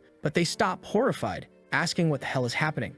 So after the battle at the sinister cemetery, Jing's lying there all beat up in Chi's arms while she's trying to heal her. She can barely speak because of her injuries. Professor Chi's thinking the equipment Feng gave her helped reduce cooldown time for support spells, but the situation's still critical since even someone as strong as Jing couldn't stop this creature. Jing was trembling, asking where the creature went. Chai explains it's headed toward the city center, but Mayor Jang already called Duan for help, though who knows how long that'll take. Jing realizes Duan's about as strong as her, so alone he won't be a match for this thing. The creature's tearing up the city when Feng arrives looking pissed. He notices the final relic has grown much larger and the demonic creature's staring at him like a wild beast. Feng's wondering if he needs other forbidden spells to take it down, but the creature doesn't wait and jumps at his head with everything it's got. Our boy stays perfectly still until the last second, then uses his dark shield to block the attack. The creature is confused, wondering how this is even possible and where Feng got such incredible power. That's when the system pops up asking if he wants to absorb the final relic. Feng doesn't hesitate, he needs close physical contact, so he releases terrible power toward the creature and absorbs it while it screams.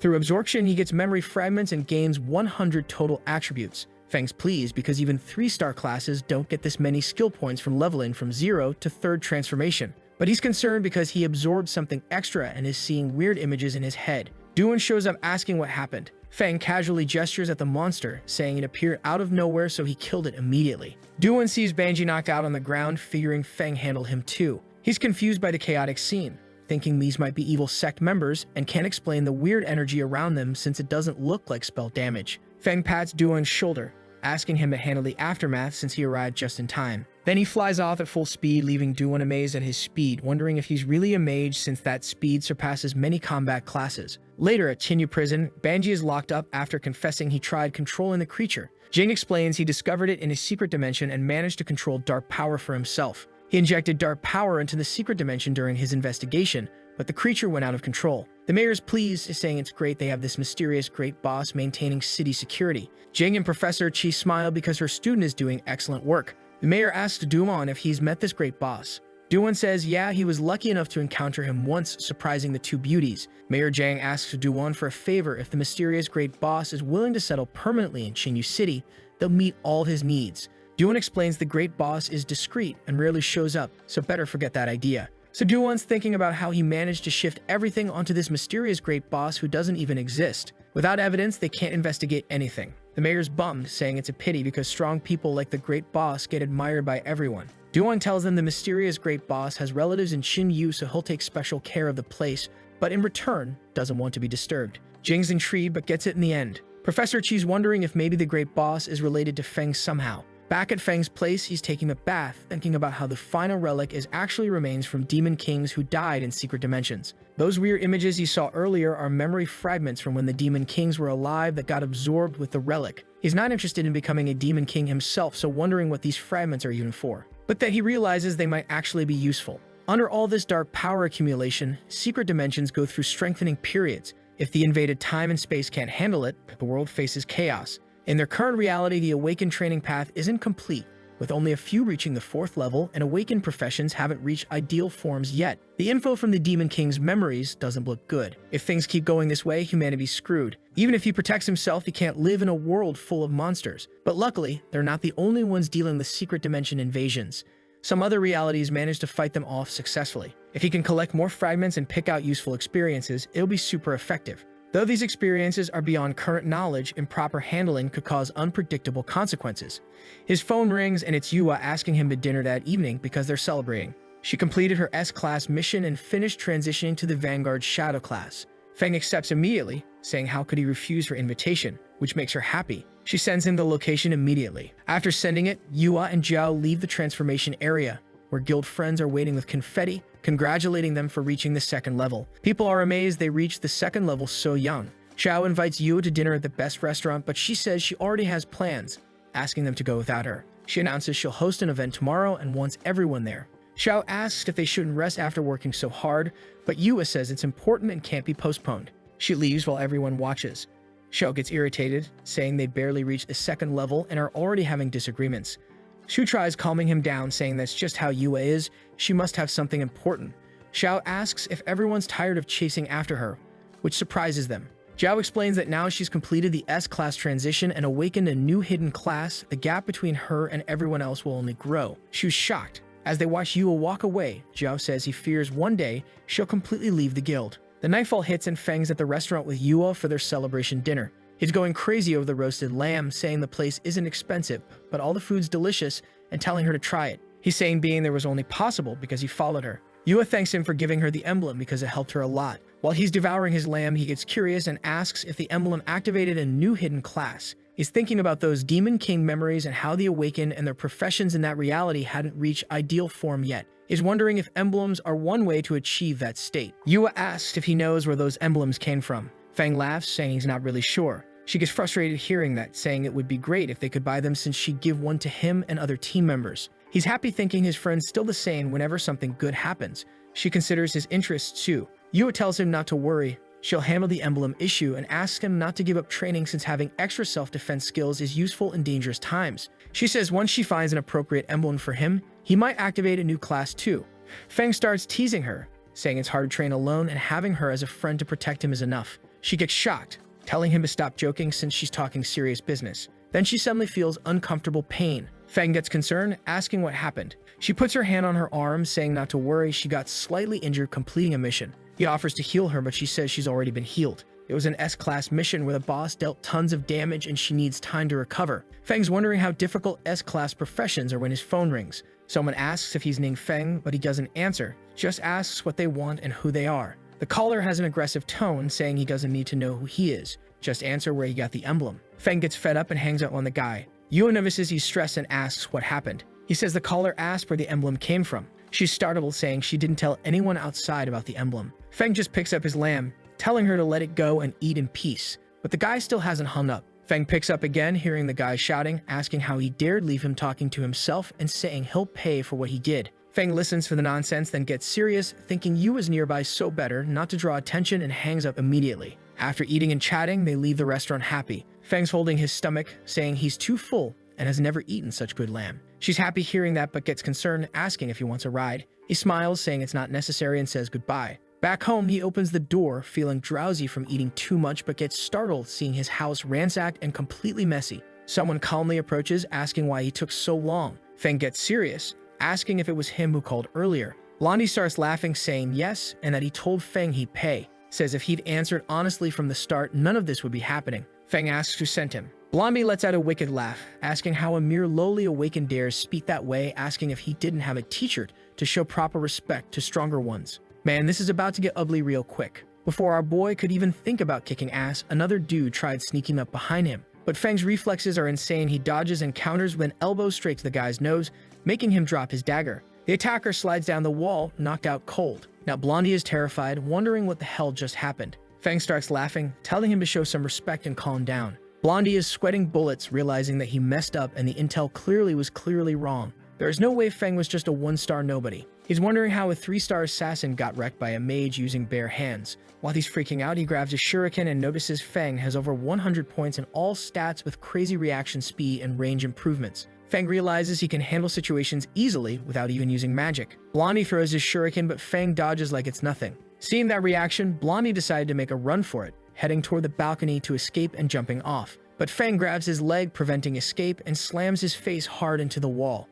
After that, Feng orders them to clean up the mess they made, shouting they'll have to pay for the broken cabinet too. After cleaning everything, Blondie says they finished and all their belongings, including clothes, are on the table. Feng crosses his arms, saying that's fine, but he wants to know who sent them. With his face all battered, Blondie explains it was Master Jiao Cheng of the Lion Guild. Says Feng has a special emblem that's unique and can't be found anywhere else, so Jiao hired them to gather info about it. Feng gets intrigued, wondering if Jiao Cheng is the same mage from Yua's guild. If so, it wouldn't be surprising he pulled his crap. Then he gets excited with his sinister expression, thinking he won't be gentle since he still has a forbidden spell he hasn't used yet. Feng activates this ability called Soul-Seizing Darkness, using mental strength to control minds and briefly transform into a powerful projection. He targets the 2 thugs, making them scream in pain. Meanwhile, that bastard Jiao and the shield warrior are walking and talking. The warrior asks about the emblem and Jiao says with a serious look that he already sent someone to find Feng, and if he doesn't cooperate, he'll make him experience a fate worse than death. The warrior is startled, asking what happens if Yu finds out. Jiao says he can't worry about that. The warrior mentions it's a shame the mission didn't go as planned. Jiao starts remembering how originally he let the shield warrior face the boss to diminish Yua's momentum and scare her, then he'd step in as a heroic savior. But he never imagined she'd risk her life and defeat the boss herself. Suddenly someone appears out of nowhere. Jiao sees it's the guy he sent to gather info on Feng and gets angry immediately, asking why he showed up silently and if he managed to get the requested information. Feng, who is possessing Boldly's body, is pissed off about Yu getting hurt. The 2 idiots who did it are standing there all surprised when he asks if they're the ones responsible. But then this Jiao guy comes over and pats Blondie's face, telling him not to interfere. Our boy Feng goes full demon mode, grabs both their necks and lifts them off the ground. He's telling them they don't deserve to live for hurting Yu, but he's not going to let them die easily either. Then black flames everywhere. These aren't your regular barbecue flames, folks. These are the special burn you from the inside out until you're nothing but ashes kind. But here's the thing, Feng realizes he's got to burn the blonde guy's body too to get rid of all the evidence. Smart move, no witnesses means no problems.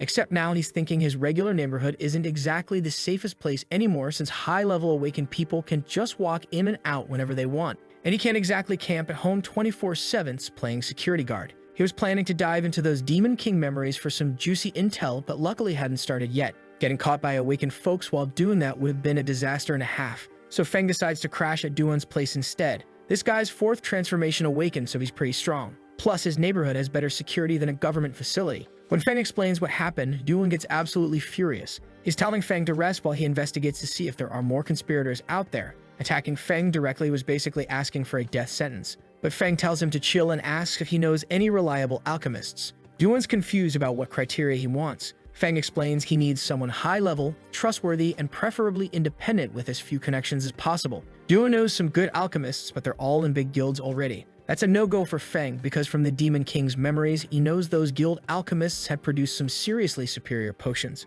Unfortunately, he only got the recipes, not the know-how, so he needs a professional to break it down for him. Plus, guild alchemists are basically walking information leaks waiting to happen. Then Feng calls Yu, asking about alchemists.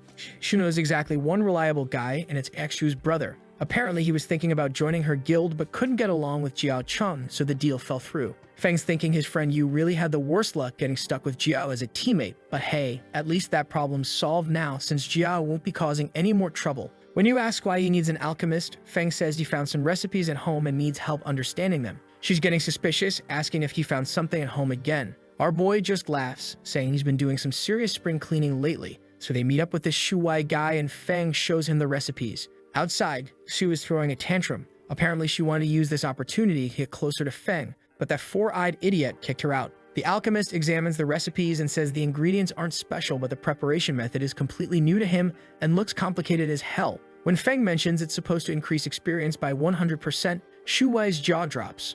Regular experience potions on the market only boost by 40% max, and they cost a fortune. A 100% boost would have 1 and 2-star awakened folks leveling up like crazy. Feng just smiles, saying probably yeah, but he's not sure and can't exactly go around asking people about it. That's why he needs professional help to figure this out. So Shu Wei tells Feng to wait a minute because he's heading upstairs to run some experiments. The three of them are just chilling and talking when suddenly they hear this weird noise from above. Everyone's getting concerned, wondering what the hell is happening up there. Shu decides to investigate and climbs the stairs. She gets up there and sees something jumping around. Turns out it's her brother's experimental slime. Just as Yu and Feng come up to check it out, a burst of flame shoots right in front of them. Everyone's standing there like, what the actual hell just happened? They rush over and find out that it's that idiot Four Eyes who is celebrating. Shu Wei's absolutely thrilled, saying the potion actually worked and leaving the girls completely confused. He explains that he drank a bit of the prepared potion and tested it on the slime. The experience boost is legit 100%. Feng's thinking if this recipe works, then the others definitely will too.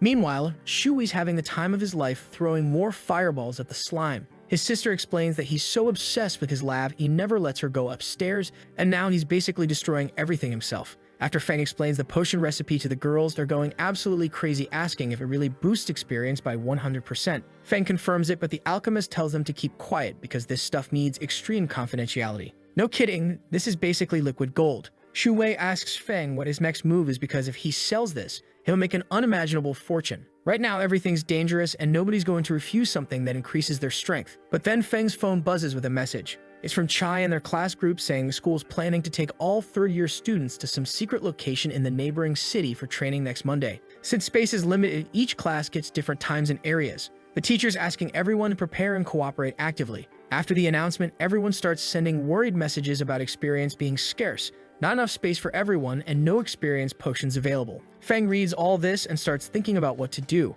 Then he gets an idea. He'll use the experience potions on his companions first, then sell them to others later. Shu asks if she's considered one of his companions. When Feng says yes, she gets super excited, saying that she and Yu will be his bodyguards in the future. But Feng's still thinking strategically. He knows that once such a sought-after item hits the market, it's going to cause massive impact and profit opportunities. The problem is, greedy flies like Joe Chum types will probably swarm in large numbers. To keep things peaceful, it's better to first strengthen the people around him to support his power base, because when someone shows up with bad intentions, that's when it'll be time to act. Feng remembers the berserker guy from their guild, and just for your info, this dude is named Zhou Jiang Shu, who's apparently stressed about getting into university. Man, even in fantasy worlds, these kids are worried about college applications. Feng's thinking this guy's pretty talented and could be useful. Then we get Shu Wei coming up to Feng, asking if he can call him brother and begging for more recipes. Feng hands over another recipe and Four Eyes starts reading it and freaks out. Poor guy only recognizes 2 ingredients and realizes he's way out of his league. Feng's having that light bulb moment. Oh right, these are recipes from a different world.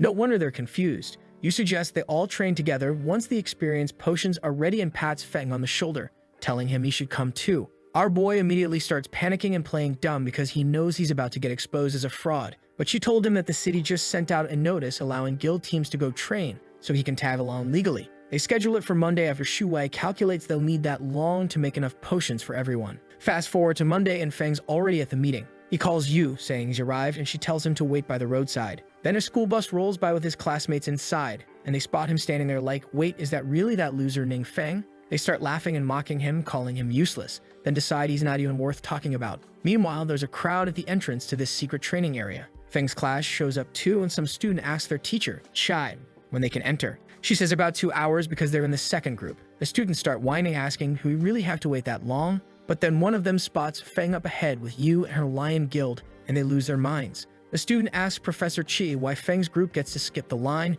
and she explains that since he's the guild leader, they're probably heading straight to the heart of the secret area where there are fewer people but way more dangerous monsters. This background character, I'm not going to bother with the alphabet. He gets absolutely furious, saying he should be the one standing next to the goddess, while his friends are like, how does Feng dare go to the heart? Any small monster there could easily kill him. Then some random person shows up asking if they're talking about Wang Yu, who's ranked 5th on the supernova lists. The sweating student confirms it, and this person gets all excited, saying, great, they're heading to the right place, before walking toward the portal with 2 other people, also skipping a line. The students are losing it again, asking why these guys also get special treatment. That's when the girl explains these 3 are all rising stars on the supernova lists: Chang Muchu ranked 4th, Musclehead Ji Ki 3rd, and Guyan Zhou 2nd. So Feng's crew finally reaches the center of this secret training area, and Shu Wei immediately tosses an experience potion to Jiang Shu. The berserker goes absolutely nuts when he realizes it's a 100% boost potion. Dude's practically screaming with joy until Shu smacks him, telling him to keep it down. Can't have everyone knowing about their cheat codes, right? Jiang Shu asks if the potion's valuable, and Four Eyes explains it's not actually that hard to make since the ingredients aren't rare and the process isn't complex. But that's exactly what makes the recipe so precious, low cost, high reward. He even says with just this one recipe, Feng could become an honorary guest at any major guild. Everyone's getting all emotional with Jiang Shu pounding his chest, promising Feng he'll help him with anything in the future. Our boy is laughing awkwardly like, hey, we're all teammates here. No need to get formal. Meanwhile, Yu's watching from the sidelines thinking about how Feng's never been good at socializing, especially after his awakening failure at 16. She's remembering how people mocked him at school, making him even more withdrawn. But seeing him happy and talking with friends for once makes her feel good, like maybe he can finally recover from all that trauma. Yu clears her throat to get everyone's attention and lays out the battle plan. Since they don't have a proper tank or magic DPS, she tells Feng he doesn't need to do anything so he won't draw monster attention. She'll attract the monsters, Jiang Shu will deal damage, Xu handles buffs and protection,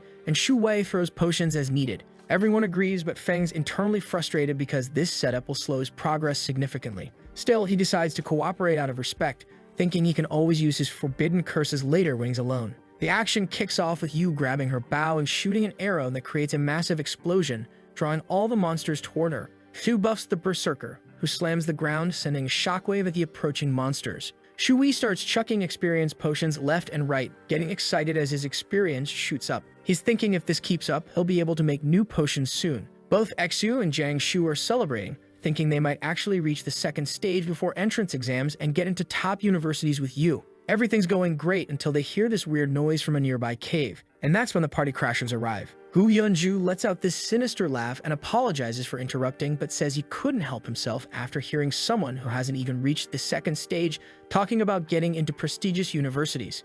Kaxu and the Berserker are shocked, asking if these are really the top-ranked kids from the supernova lists. Gu Yunju is pleased they got recognized so quickly. Our crew's confused why these hotshots would even be here since they're supposed to be from the Qinyu area. Then Wang Yu steps up, asking these national-ranking kids what exactly they want. So our heroes were minding their own business training when Yunju rolls up with his crew. This dude straight up asks Yu if she wants to join their team. Su and the Berserker are shocked, but Yu immediately shuts him down, saying she already has her own team. But Yunju is not taking no for an answer. He is all condescending, mentioning how her team has Jiao Chun, who's ranked 14th on the supernova lists, and maybe he'd consider letting him join too as a favor to her. The audacity of this guy, who's getting annoyed at being asked if she wasn't clear enough, she said no. That's when Yunju drops the "actually, let me mansplain why you're wrong" speech. He says news travels slowly in Qinyu. Monsters are getting harder, universities are raising standards, and only elite teams get in now. Then he goes full villain mode, telling you she's destined to be powerful, but looking at her friends like, these losers aren't.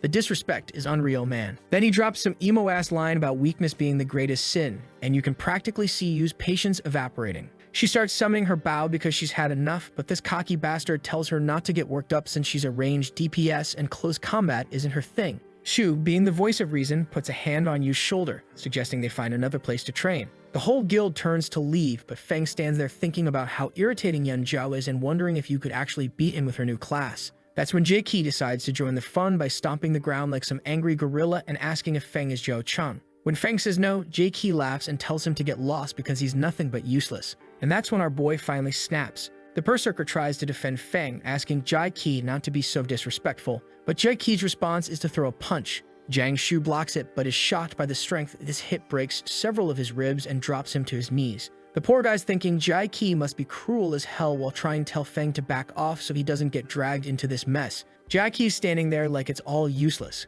which just pisses off Jiang Shu more. The Berserker tries to power up his fists for a counterattack, but realizes Jai Qi's way too fast. He's about to take another devastating hit with no way to block or dodge. Yu and Teksu are preparing to jump in, but they're too far away. Jai Qi's punch is about to connect with Jiang Shu's face when suddenly a hand appears out of nowhere, easily catching the attack. It's our boy Feng casually stopping what should have been a knockout punch. So everyone is there confused as hell, wondering how that spineless, good-for-nothing, waste-of-space loser blocked a punch, but our boy doesn't care. He grabs Geeky's fist and yanks him with so much force that the dude screams in pain, then launches him like he's throwing a baseball. Jiki goes flying, crashes into a bunch of rocks that all collapse on top of him, completely burying the guy. Feng turns around with a sinister smile and calls Ji Kai useless. Yun Zhao rushes to help his buddy, but completely forgets about Yu, who's been charging up her bow this whole time. This guy's hopping around, unable to believe he just got shot in the rear end. Shu Wang's dying laughing because honestly, watching the cocky tank get taken down by a butt shot is peak comedy.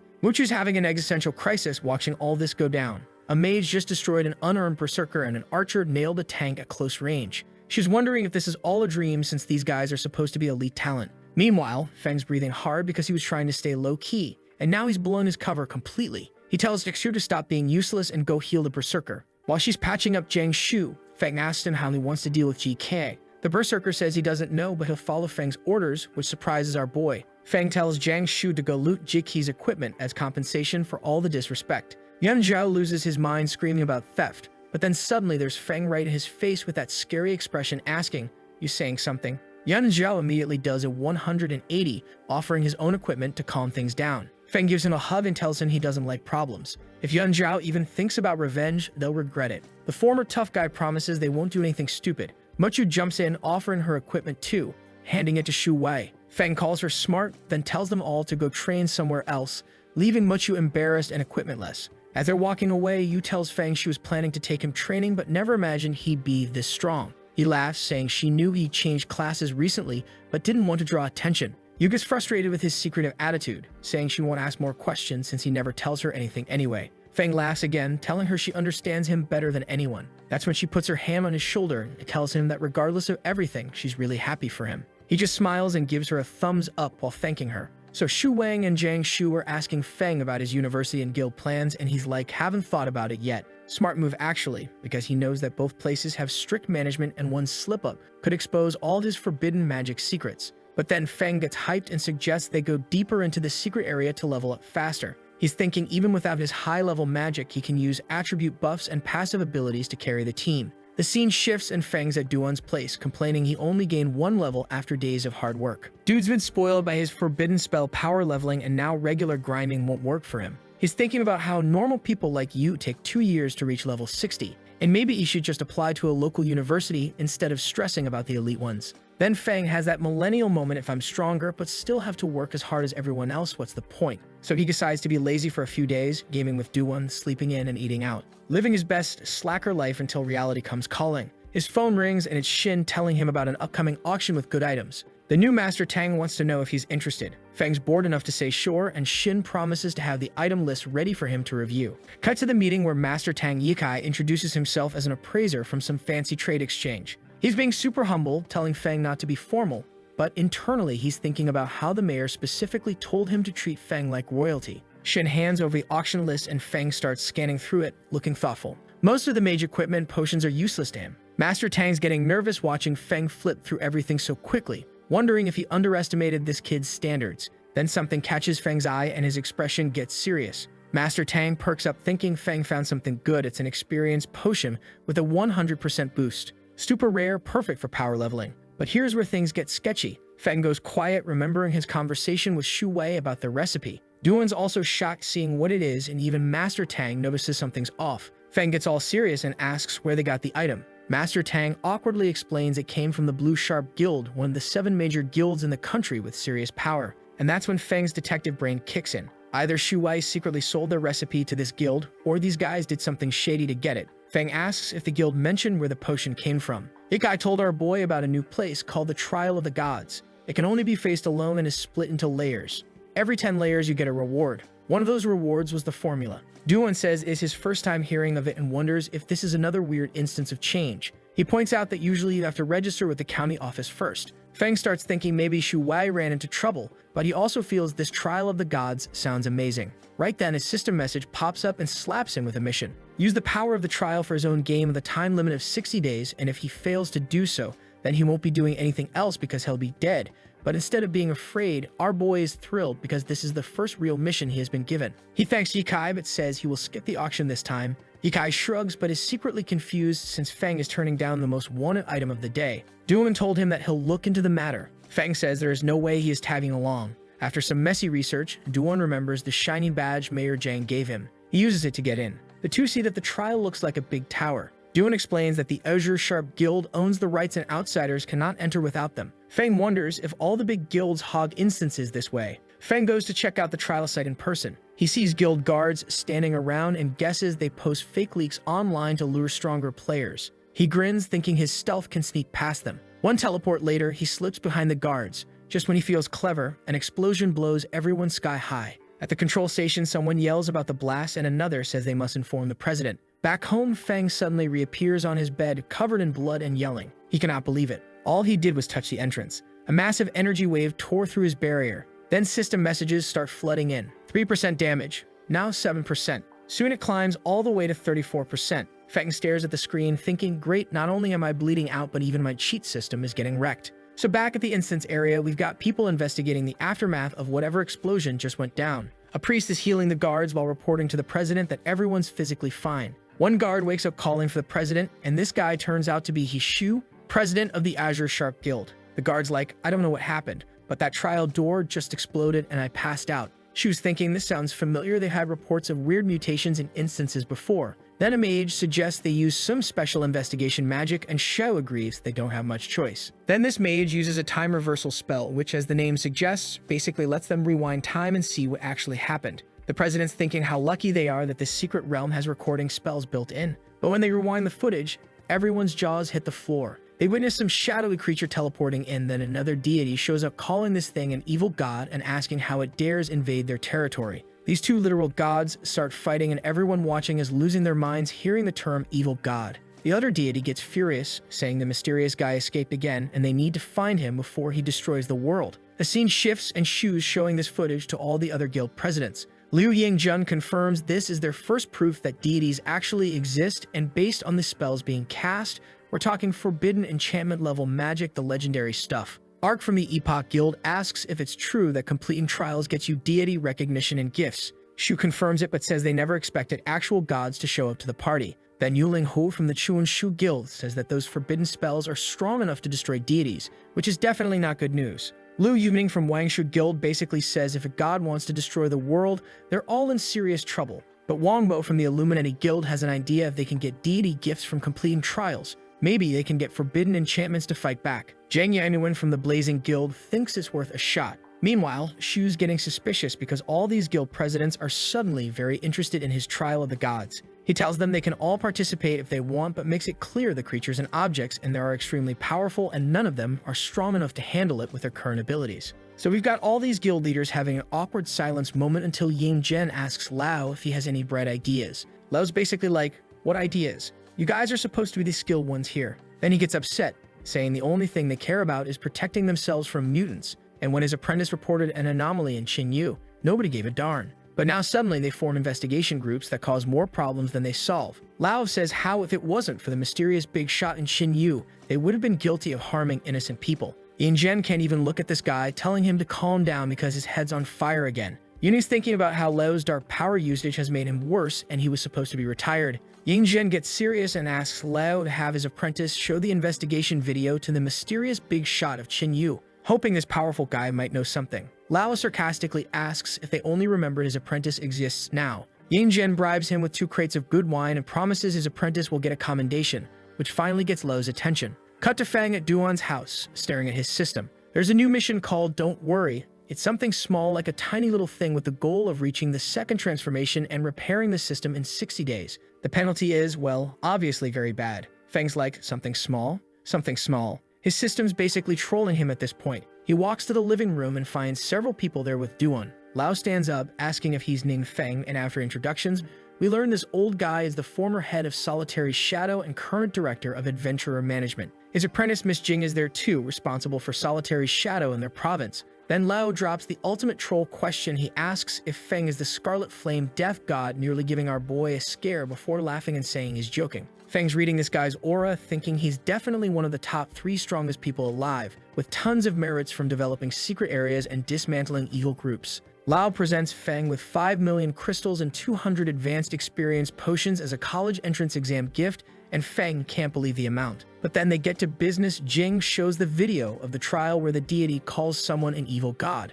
Feng's internal monologue is pure panic. How could a common student like me be an evil god? Then he remembers his mission title and gets furious at his system for calling this something small. The dude's having an existential crisis while trying to keep a poker face. He tells them he'll send the video to the mysterious Great Master and keep them updated. As they're leaving, Feng realizes Jing was the woman from the transformation room earlier, thinking no wonder he got discovered so quickly. Outside, Lao tells Jing that Feng is exactly as described: good, polite, and sensible. The government wants to recruit him if possible. When Jing asks if her master thinks Feng and the mysterious Great Master are the same person, Lao's response is basically, does it matter? If he wants to be a student, he's a student. That's better for everyone. The old guy's playing 4D chess, explaining that giving 5 million crystals to a student is smart regardless if the student becomes the mysterious Great Master.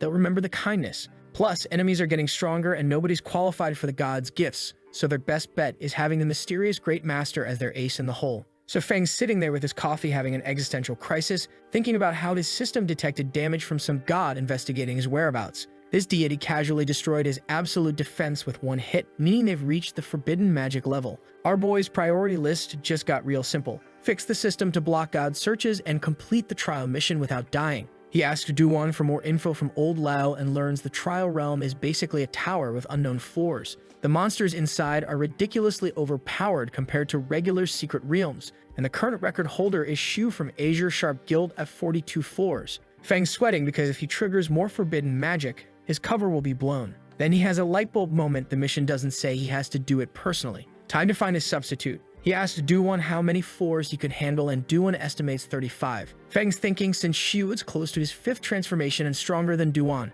but Duan's trustworthy. He'll send him with some special training. Cut to old Lao losing his mind when Jing tells him the mysterious Great Master wants to send someone to the trial and requested their training room. He's laughing because all 7 guild presidents just tried the trial yesterday and failed miserably. Even Liu Ying-Zhen, one of the strongest in the country, couldn't make it through. Jing's like, if you can't pass, we can. Old Lao gets so excited his head literally catches fire like Ghost Rider, eager to see how far Duan can go with mysterious master training. His apprentice gets scared watching those flames constantly burn away his life, wondering if there's any way to help him. The price of dark power is brutal. At the training facility, everyone's gathering to watch this show. Captain Zhu was crying with relief, remembering when he was angry at Feng the first time. Thankfully, he didn't offend the guy who could have destroyed him. Jing explains the training room can simulate combat environments, but only 4th transformation warriors and above can use it. When Jing connects Duan's information device, she's amazed he detailed even monster weaknesses, including floors that President Liu just cleared. Feng is smirking internally because obviously, he knows everything the Demon King invaded that realm, so he just extracted the info from memory. Who better than the Demon King to know monster weaknesses?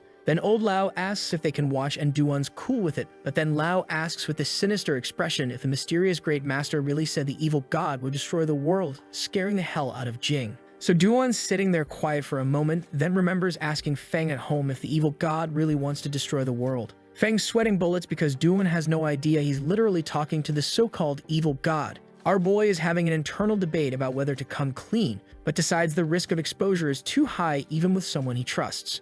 Duan tells old Lao that he asked the Feng the same question and got an 8-word answer. Everyone's on the edge of their seats waiting to hear this wisdom, and Duan delivers. As long as I'm here, that won't happen. Old Lao starts laughing, saying it's simple, confident, and totally the boss's style. Meanwhile, Jing's sweating nervously, wondering what kind of person this boss is that he doesn't even worry about gods, not having a clue that it's her dumbass student. Meanwhile, Feng's internally high-fiving himself for giving the perfect non-suspicious answer that makes him sound like a badass protector instead of the actual threat. The old man shakes Duan's hand, saying the trial now depends on him, and they head to watch training. Cut to Duan getting absolutely demolished by monsters, thrown against walls but getting back up to finish them off. He's exhausted but determined not to disappoint Feng, thinking this is his unique opportunity. Jing's impressed that Duan handled monsters beyond 4th transformation limits, saying she definitely couldn't do it. But old Lao remembers how Feng awakened at 18 but completed the 1st transformation in just months. He's wondering if there's a miracle waiting for Duan too, thinking that mysterious big shot might break the combat system entirely. That's when reality hits Feng like a truck. He oversimplified everything, thinking monster weaknesses would be enough, forgetting humans have limits. Even knowing weak points doesn't matter if you can't reach them or survive long enough to exploit them. Looking at exhausted Duan, he realizes if his friend fails, he'll have to do it himself with forbidden magic and risk total exposure. Feng makes excuses about school starting next week and leaves. He's thinking he needs to level up and get powerful skills or equipment to replace what Duan's missing. So he pulls out a flight scroll in an alley, remembering he asked someone to buy a batch of these for teleportation without being tracked. He flies off to one of those wild secret realms. Duan mentioned that's not under official control yet, But when he arrives, there are signs of battle everywhere, but this idiot just goes, "Oh, this looks scary. Let's just go and take a look." Meanwhile, there's this group of evil clan mutants literally stepping on some poor adventurer's head near the entrance. The big guy asks his masked chief if he saw that flash nearby, and the chief figures is probably a flight scroll. His villains start wondering if whoever used the scroll is there to kill them, but the masked leader just laughs, saying this person's walking to their death. He says how they've been gathering sacrifices for the great demon king who's about to rise again. He says it's thanks to these clueless idiots that they have managed to sacrifice enough people for the demon lord to accumulate enough power, and today is the day he'll descend upon this world. The whole evil clan starts celebrating their evil plan, completely oblivious to what's coming. One of the dead adventurers still has a working communication device, and someone on the other end heard everything. This adventurer immediately panics about the Demon King's return and a secret realm invasion. The captain realizes their screwed squad 4 about wiped out, the magical shield won't hold, and a secret realm invasion will corrupt the nearest city. He orders everyone to evacuate while he stays behind to monitor the situation, even though it's basically a suicide mission. Then we get this heartbreaking moment where the captain calls his daughter about a possible emergency drill, trying not to scare her. She calls back just to say happy birthday to him, and the poor guy starts crying because this might be the last time he talks to her. On their way back, his team notices dark energy echoing and realizes the invasion's starting, worried about leaving their captain. Meanwhile, the evil clan is getting hyped, thinking the Demon King's about to bless them with more power. But here's where it gets hilarious inside the secret realm. Feng just casually used his extreme cold forbidden magic and froze everything solid. This skill apparently summons an infinite ice disaster that sweeps through worlds, so now he's walking around smashing ice coffins,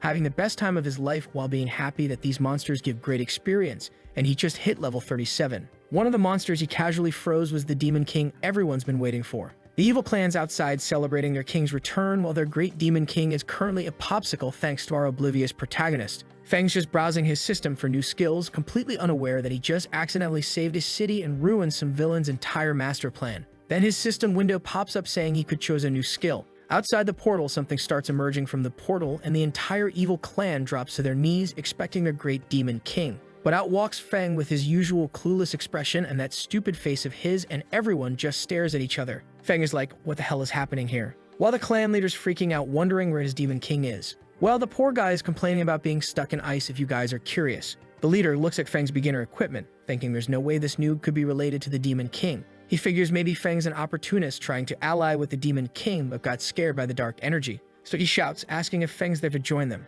Our boy just says, nope, none of your business, because he literally has no clue what's going on. The leader gets pissed and introduces himself as Guo, an A-level wanted criminal with over 100 kills. Feng couldn't care less and tells them to either fight or get lost. The whole clan starts threatening him until suddenly the area gets dark and this terrifying, malevolent face appears above them, scaring the hell out of everyone. That's when Feng decides to test his new forbidden spell called Sorrow of Abuse. This ability traps people in an illusion realm and reveals all their weaknesses so he can torture them precisely. It's absolutely sadistic but incredibly effective. He scans the clan leader and discovers he has a shoulder injury from using inappropriate equipment, which reduces his strength, agility, and skill. Then Feng strikes that exact weak spot and the guy screams in agony, not understanding what's happening to him. In the illusion world, Feng can repeatedly attack trapped enemies' weaknesses like a demon playing with prey. He's thinking the ability might be sadistic, but it's perfect for exploiting enemy vulnerabilities. After the massacre, the captain finally heads up the mountain to check on the situation. He finds Gu and his entire crew completely eliminated.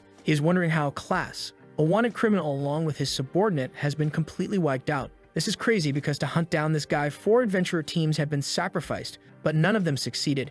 And now they are finding their bodies like this, so none of them wanted to believe it. His teammate asks him about the situation inside the secret realm. The captain steps inside the secret realm. Everything's frozen solid with no monsters alive. When his team asks about the Demon King, the captain reports it's been destroyed. He even approached the ice coffin to confirm, and when it fell, no items dropped and he got no experience, meaning the boss was already dead when he found it. Bro is terrified even in death. His team asks if the secret realm invasion is still happening if the Demon King is dead, and the captain just stares at the dead Demon King, thinking to himself, don't ask me dude, I'm freaked out as it is. Feng gets back to Duan's place and calls him to come home from training. Poor Duan shows up saying he's stuck at level 45 and feels like he's disappointed Feng. But our boy is actually cool with it, telling Duan the real goal was just understanding the trial situation. He promises some intense training next week, which gets Duan all excited, asking what he wants for dinner before running off. Feng's just watching his friend's enthusiasm and sits down the game. That's when he gets the most unexpected message ever: old man Lao asking to play together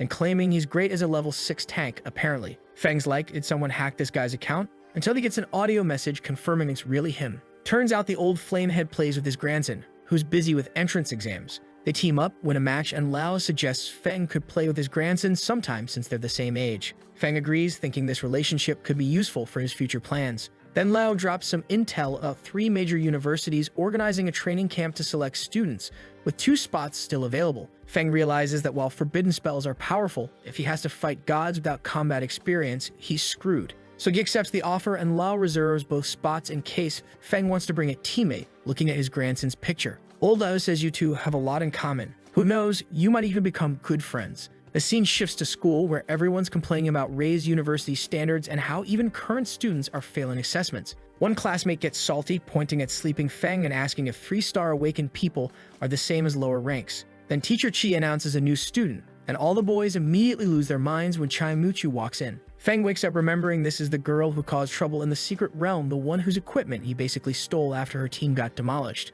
Everyone's asking if she's really 4th ranked on the supernova list and from a prestigious big city school. Then she asks to sit next to Feng, and the teacher thinks it's a great idea. She walks over and sits next to Feng, and the entire boy group just wants to beat up Feng, cursing Feng and wondering why all the beautiful girls are attracted to this bastard. So the principal's office, Principal Zhang is losing his mind, asking Principal Feng what dirty tricks he used to steal Chang Mushu from his school. Feng's playing innocent while Zhang explains that losing Mushu also means that they lost 1 training camp spot, which could tank his school's approval rate. Principal Feng is grinning internally, realizing how Zhang is in deep trouble since there are only 4 slots in the entire province and 2 went to his school, and now one of those students is transferred to his school. Then the assistant announces that some big shot from the Adventurer Management Department is here, and both principals nearly have heart attacks. This is like having the president show up unannounced at your local community college. The old man walks in with his grandson Feng Ru. Hey, what the heck? Why is everyone named Feng in this manhwa? Couldn't the author come up with different names? Well,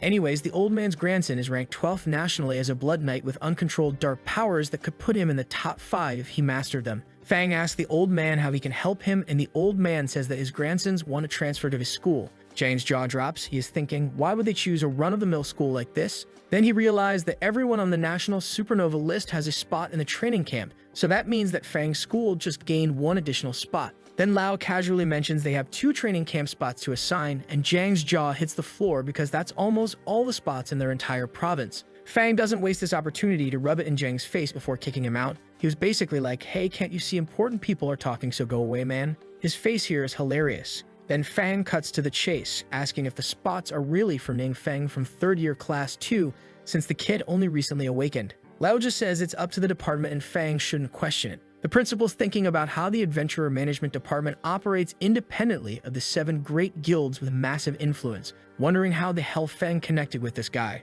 Back in class, Feng is confused seeing all his Lion Guild friends transfer to his school. Shu cheerfully explains they wanted to be closer to him, and mentions they tried to get Zhou Chung too, but he declined so she got his spot. Wang Yu and Mushu are having some kind of intense stare down, probably sizing each other up as romantic rivals. The Berserker's excited to meet Lao's grandson, and Feng Ru's being all polite, saying he hopes for everyone's support. Meanwhile, Muchu's panicking, thinking she's not the only one interested in Feng and needs to step up her game. She's prepared some gifts but needs the right moment. The rest of the class is watching this group with pure envy, wanting to know how Feng assembled this ridiculously impressive squad. Even without him, this crew would be the most stacked group in any high school nationwide. Feng's thinking things just got more exciting, but he's curious why Zhou Chung turned down a training camp spot and why nobody seems concerned about his disappearance. So since we thought about Zhou, we cut to that bastard's house. His father's sitting there all worried while a guard reports there's still no news about the missing young master. His dad had hired some experienced investigators and managed to get Zhou Chong an extended school leave under the guise of special training. The school thought it was wasteful to give up the training camp spot but didn't ask too many questions. Then things get sketchy. The father heads to Zhou Chong's room and taps on a wall image that opens a hidden door. He enters this secret room with a dark altar looking suspicious as hell. Either this family is into some occult stuff or dad knows way more about his son's disappearance than he's letting on. Back at school, it's gift exchange time. Ru Feng pulls out his skill book for summoning water elements, super rare and valuable. Muchu counters with Blade Enchantment Book for battle mages, another rare profession skill. Both are trying to impress Feng with premium presents. But here's the problem, Feng can't actually learn either skill because when he tried to enter a secondary secret realm to unlock new skill bars, the system blocked him for not having a 5-person group. So he's sitting there with these amazing gifts he literally cannot use. Instead of being awkward about it, Feng goes full power move and pulls out 40 advanced experience potions, giving 20 to each of them. Muchu's like, isn't this exclusive Azure Guild treasure? Rue is thinking about how these potions are highly valued at the auction house and are rarely available,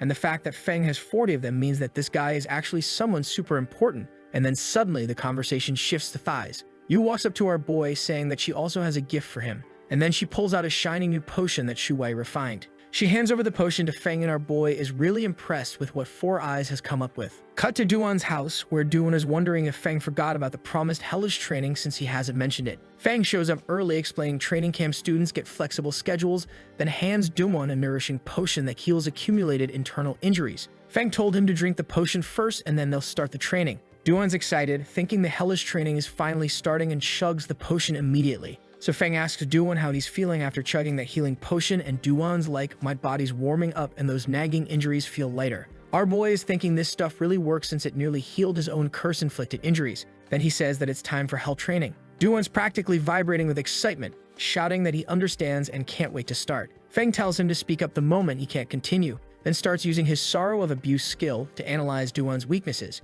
He sees that Duan's lung injury is healing thanks to the potion, but also notices that his energy overload skill has been causing accumulated damage, resulting in 2% strength loss, reduced stamina, and an 11% drop in skill effectiveness. Feng explains that energy overload isn't suitable for him because of the lung damage and his skill combinations are completely wrong. Duan is shocked that our boy spotted all these issues so quickly. Then Feng shouts, training starts now, and immediately strikes at Duan, changing direction at the last second. Duan gets the idea, but it's too late. He takes a direct hit and drops to his knees. When Feng asks how he's doing, Duan says he's fine and can continue. Feng's thinking about how his previous test subjects helped him learn to use this skill without completely destroying someone's consciousness. The pain's unavoidable, but at least Duan won't lose his mind. Despite the agony, Duan gets back up, thinking his boss is probably the only person in the world who can make him stronger, and he's not wasting this opportunity. After some intense training, we cut to Duan in the actual training field facing a demon. But now he's like a completely different fighter, dodging effortlessly, leaping onto the demon,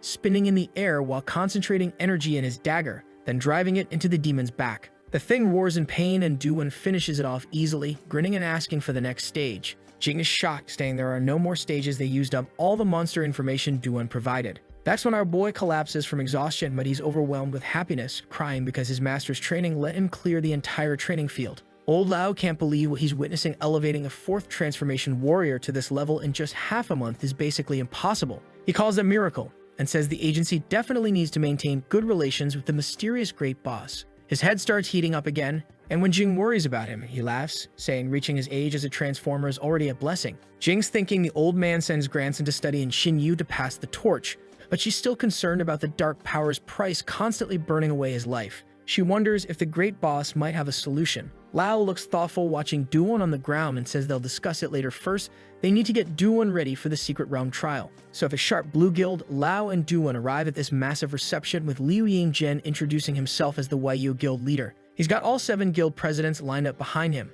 Duan's thinking these are all 5th transformation warriors or close to it, and not even his master could gather this kind of crowd for a meet and greet. He realizes the divine apparition incident really shook everyone up, and the only person who stayed calm facing actual gods was his master, which is why the guy deserves his legendary status. Meanwhile, Shu's confused why Yingzhen is making such a big deal about welcoming a 4th transformation warrior, especially since Yingzhen just surpassed the 5th transformation himself. He's getting stressed, thinking all these old foxes are just using the secret realm as networking opportunities to benefit themselves. Then they head straight to the portal, and Shu tells Duan that everyone admires having a strong person there and hopes he can show his strength. Duan's not really paying attention and just says sure thing because he's got more important stuff on his mind. That's when he sets up his phone on a tripod pointing at the battlefield so Feng can watch everything remotely. All the guild leaders crowd around the phone, wanting to know if the mysterious great boss is really going to watch them. Cut to Duan's house, where Feng's chilling on the couch watching this whole thing unfold. He comments on Duan's impressive speed as his friend starts delivering rapid-fire attacks that leave everyone stunned.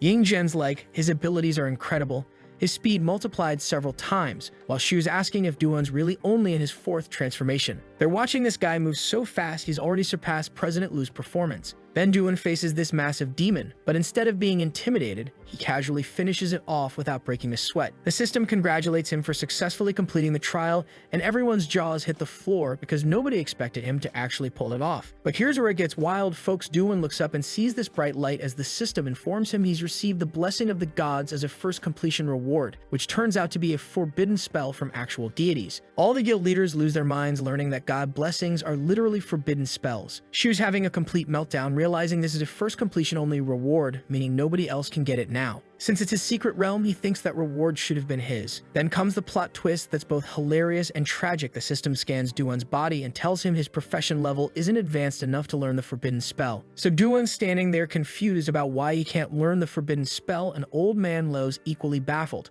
Meanwhile, Feng's watching through his phone, thinking back to the Demon King's memories, realizing that professions in this world haven't reached their ideal form yet, which is probably why Duan got cock-blocked by the system. The system decides to be helpful and adjusts the reward to an emblem of divine grace. Instead, the system explains he's got 3 different profession paths to choose from, all blessed by the primordial Holy Spirit of the 12 gods. The options are pretty sick though. First is Spiritual Sword Master, controlling swords with life energy for decisive, deadly strikes. Then Supreme Combat Saint, never using external items, just pure martial arts with devastating punches and kicks. Finally, Celestial Warrior masters various weapons while analyzing enemy skills during battle. Since Duan uses a dagger, he goes with Spiritual Sword Master because it makes the most sense. After selecting his path, he gets the Emblem of Divine Grace, which gives him permanent stat boosts 4 points each to strength and endurance, plus 80% faster vital energy recovery. The system explains this thing contains fundamental universe rules and tells him not to be scared, just focus on absorbing it. But here's where everything goes completely insane.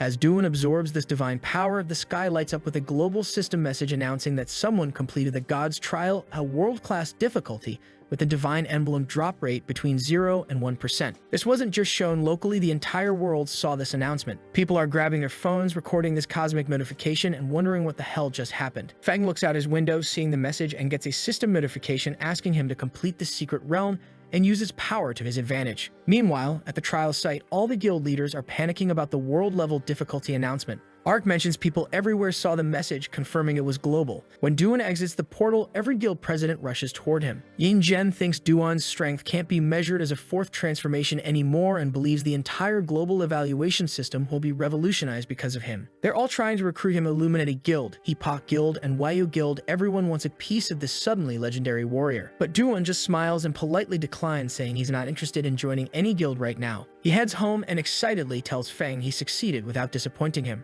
Our boy congratulates him, saying it was all thanks to his efforts. Then Feng sketches the emblem design, asking if it matches what Duan saw. Duan nods, saying it's the same shape, and asks if Feng knows about these emblems. Feng casually mentions he got one after completing a mission and gave it to Wang Yu like it was no big deal. Duan can hardly believe his master gives away divine items like candy, feeling like his efforts still aren't enough. But Feng's mind is racing with bigger concerns. If the emblem is formed by divine power, and he possesses divine power too, maybe he can obtain emblems in common domains. More importantly, they just learned about the 12 gods and are wondering if they'll have to face them all. Duan explains that all of the 7 major guilds are already mobilizing to hunt for more trial secret realms after seeing his divine emblem success. All the guilds are going to get involved in this treasure hunt, which means things are about to get very competitive. Feng's brain immediately goes to strategic mode, wondering if the system considers trial completions as missions and whether he could control the people who pass. But then he realizes the real problem. Sure, divine emblems are nice, but the forbidden magic rewards are the actual threat. If that kind of power falls into enemy hands, it becomes a serious danger to him. Plus, exposing his existence to the gods would create even bigger headaches. Feng is contemplating how to ensure only his people pass these trials when Duan interrupts, saying he has something else to share but isn't sure if he did the right thing. That's when we get the juicy backstory about what went down at Azure Sharp Guild. Turns out, according to their contract, all trial rewards were supposed to go to Azure Sharp Guild. Duan handed over the item drops but explained he couldn't give them the divine emblem since it was already absorbed. Shu got furious, demanding the emblem, but only had the courage to threaten Duan in his head. The guild leaders were amazed by the high-level items, especially this forgetfulness potion formula that can remove specific skills and free up skill slots. Since leveling up is difficult and skill choices determine your future, this potion is basically a reset button for your entire character build. Shu's thinking this could change the world just like the experience potions, and if they monopolize it, Azure Sharp Guild could surpass official guilds by attracting powerful people. When Shu demands secrecy about the formula, Duan casually mentions he's seen this exact formula before from the great mysterious boss. Everyone's jaws hit the floor because they thought first completion rewards were unique and unprecedented. Shu gets desperate, insisting it's impossible for the mysterious boss to know trial secrets, but Duan says that even the high-level experience potions they have were produced by the boss long ago. The guild leaders are connecting dots, realizing Duan's incredible power might come from using these boss-made potions. Meanwhile, old Lao is smiling broadly, watching this chaos unfold. When Yinjun asks why he's so happy, Lao basically tells him to mind his own business. He's remembering how his grandson mentioned Ning Feng could easily get 40 experience potions from the mysterious boss because the guy didn't care about such small treasures. Lao's patting himself on the back for the genius move of transferring his grandson to that school. As they're leaving, Lao asks Duan if the mysterious boss has other potions, explaining that dark forces are corrupting his body daily and he wants to live longer to spend time with his grandson. The vulnerability hits hard. This powerful old man just wants more time with family. Duan promises to ask his boss, and Lao's genuinely grateful. Back home, Duan apologizes for making decisions independently, but Feng reassures him he did nothing wrong. Our boy is actually interested in helping Lao if possible, wondering if the nourishing potion would work on the old man's dark force corruption. After thinking for some time, Feng whips out some potions and tells Duan to deliver some nourishing elixir bottles to old man Lao, and our boy doesn't waste a second and heads off to deliver the potions. At Lao's company, Jing explains the old man is in an important meeting at the main office, so she offers to hold onto the elixirs until he returns. Then she goes to check on Ru Feng's room, wondering if the kid's even there since he just arrived in Xinyu City and doesn't know anyone. But there's this ominous aura seeping from under Ru Feng's door. Inside, the poor kid's kneeling on the floor, trembling and sweating as some sinister voice offers to save his grandfather's life in exchange for submission. Ru Feng shows some backbone, though, shouting that he's the grandson of the great Lao Feng and demanding to know how this voice dares make demonic deals with humans. The voice just laughs, calling humans weak creatures bound by strange rules, taunting him about how long he'll resist. Then it delivers the psychological warfare finishing move, hoping he'll still talk tough when his grandfather dies before his eyes. Later at the training field, Ru Feng is sitting alone looking absolutely miserable when Feng shows up wondering why he seems so restless. Our boy tries to cheer him up by suggesting they play Three Kingdoms on his phone, but Ru Feng apologetically explains his grandfather doesn't allow gaming at school. Feng's cool with it, saying they can play when Grandpa returns, and mentions how impressive Leo's gaming skills are. That's when we get this heartbreaking backstory. Ru Feng explains his parents died on a mission when he was young, leaving him completely shattered and withdrawn. He became antisocial and locked himself in his room all day, and his grandfather didn't know how to help until he remembered the kid used to love battle games. So Lao Feng secretly learned to play them just to connect with his traumatized grandson. During Ru's darkest moments, it was his grandfather who stayed by his side, helping him emerge from the shadows. Meanwhile, in a meeting room, Leo's getting briefed on some seriously bad news. They're looking at Pong Hai, a 4-star professional who was in prison 8 years ago for malicious injury, but mysteriously vanished from prison 6 years back. Then there's Gu Ying, another 4-star professional whose supervised variant disappeared from home 5 years ago. Both suddenly reappeared and brutally murdered 2 elderly adventurers and their families in Pong Hai's old house, leaving no survivors. These murdered adventurers were part of the team that originally captured Pong Hai, so this looks like revenge against Lao Feng's crew. But here's what's really terrifying. The victims were 4th transformation experts, yet they got completely destroyed by these supposedly 3rd transformation assassins. The surveillance footage shows Ying effortlessly dodging a sword strike and then systematically piercing the adventurer's body with multiple dagger strikes, giving him 0 chance to fight back. Everyone watching is sweating bullets because it's clear Ying has somehow surpassed the 5th transformation power. Even Lao admits that in a direct confrontation, he probably wouldn't be a match for Ying. So now everyone's wondering what on earth Ying went through during those missing years to jump from 3rd to beyond 5th transformation power. That kind of progression doesn't happen naturally. Someone or something definitely gave him a major upgrade, and it wasn't through normal training methods. Cut to the Chen household, where Mr. Chen's pacing around nervously until Ying and Pong Hai walk in. Chen asks if they found any clues about his missing son, and Pong Hai says that he sensed some extremely powerful dark forces. He explains that low-level favored ones can only use dark power with Demon Lord blessings, but true favored ones like themselves get personally summoned and trained by Demon Lords in secret realms for extended periods. Pong Hai thinks Chen's son caught a Demon Lord's attention and got invited to this exclusive dark training program. Chen gets excited, thinking this means his family will finally be able to compete with the Wong group. Like, really? Your son might be getting corrupted by literal demons, and you're thinking about business advantages. Pong Hai inspected the dark ritual room and confirmed the setup was correct. As long as the son continues making sacrifices, his potential should attract the Demon Lord's attention. Then he hands Chen a paper asking for transportation to a marked location because they're going to visit a future disciple. Meanwhile, Ru Feng is having flashbacks about how his parents sacrificed themselves to seal an uncontrollable secret realm entrance, saving the entire city. The heroic legacy makes what's about to happen even more tragic. He's gazing at stars through his window when someone knocks on his door. Two sinister-looking men show up, and when Ru Feng asks who they're looking for, Peng Hai confirms his identity with a wicked smile. They want to come in for a discussion, and when Ru gets suspicious about their dangerous aura, Peng Hai calls him master and says they're there to check on him. From now on, he should call them elder brothers. They mention he met their master the previous night, and he recognizes the same dark aura from the voice that tried to tempt him. Without hesitation, he equips his armor and prepares to fight because he knows exactly what these guys represent. But the power difference is brutal. He barely has time to react before his head gets grabbed, and he's thrown against a wall that shatters under Peng Hai's strength. The blonde one gets furious, asking how Ru dares attack his elder brother. The next thing you know, the gorilla man is grabbing Ru by the head, and our boy is struggling to get Peng Hai's hand off his head, seeing that Ru has no intention to calm down. Peng Hai hits him with a devastating stomach punch that has him coughing up blood. Peng Hai lifts the beaten kid and delivers the classic villain speech. Their master holds him in high regard and is willing to grant great power that could save his grandfather's life. All he has to do is become a great expert by joining the dark side. Ru makes it crystal clear there's no way he'd ever accept that deal, which shows serious backbone considering he's currently getting badly beaten. But then Ying reports he searched the house and old man Lao isn't there. The blonde psycho gets disappointed, saying he wanted to greet the veteran. Ru starts begging them not to harm his grandfather,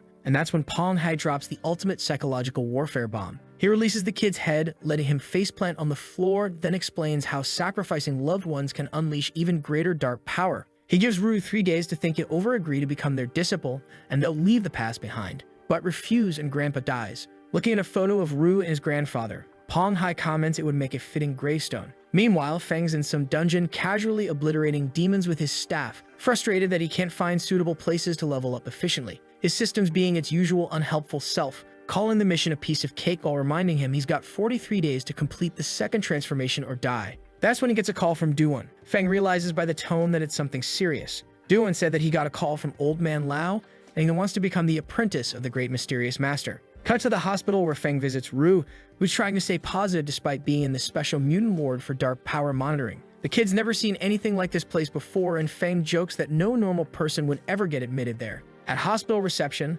Lao is showing photos of Peng Hai and Ying, explaining their extremely dangerous threats to public safety. The government's taking this seriously but has no viable solutions. He mentions holding on to hope that the mysterious boss agreed to his proposal, and Duan clarifies it's not about taking disciples, but finding opportunities to help with training. Feng apparently prefers a peaceful life, but doesn't want evildoers getting away with murder. The old man asks what the boss needs, and Duan explains he wants an independent training space, secret, discreet, and convenient. Plus, the old man could undergo special training there too. Lao agrees to provide a satisfactory answer quickly, but then they hear noise and rush toward Ru's room. Turns out those bastards Peng Hai and Ying are in the hospital room with a fruit basket, acting like concerned visitors. The blonde one apologetically says it was his fault for being rude and putting Ru in the hospital, so he felt guilty and came to check on him. Seeing these bastards, Grandpa goes full Ghost Rider mode, ready to burn them alive. Peng Hai turns and asks the old man if he's planning to fight them in a place like this. At this moment, Lao wants nothing more than to kill these bastards, but he can't exactly fight them in a public place that'll harm the innocents,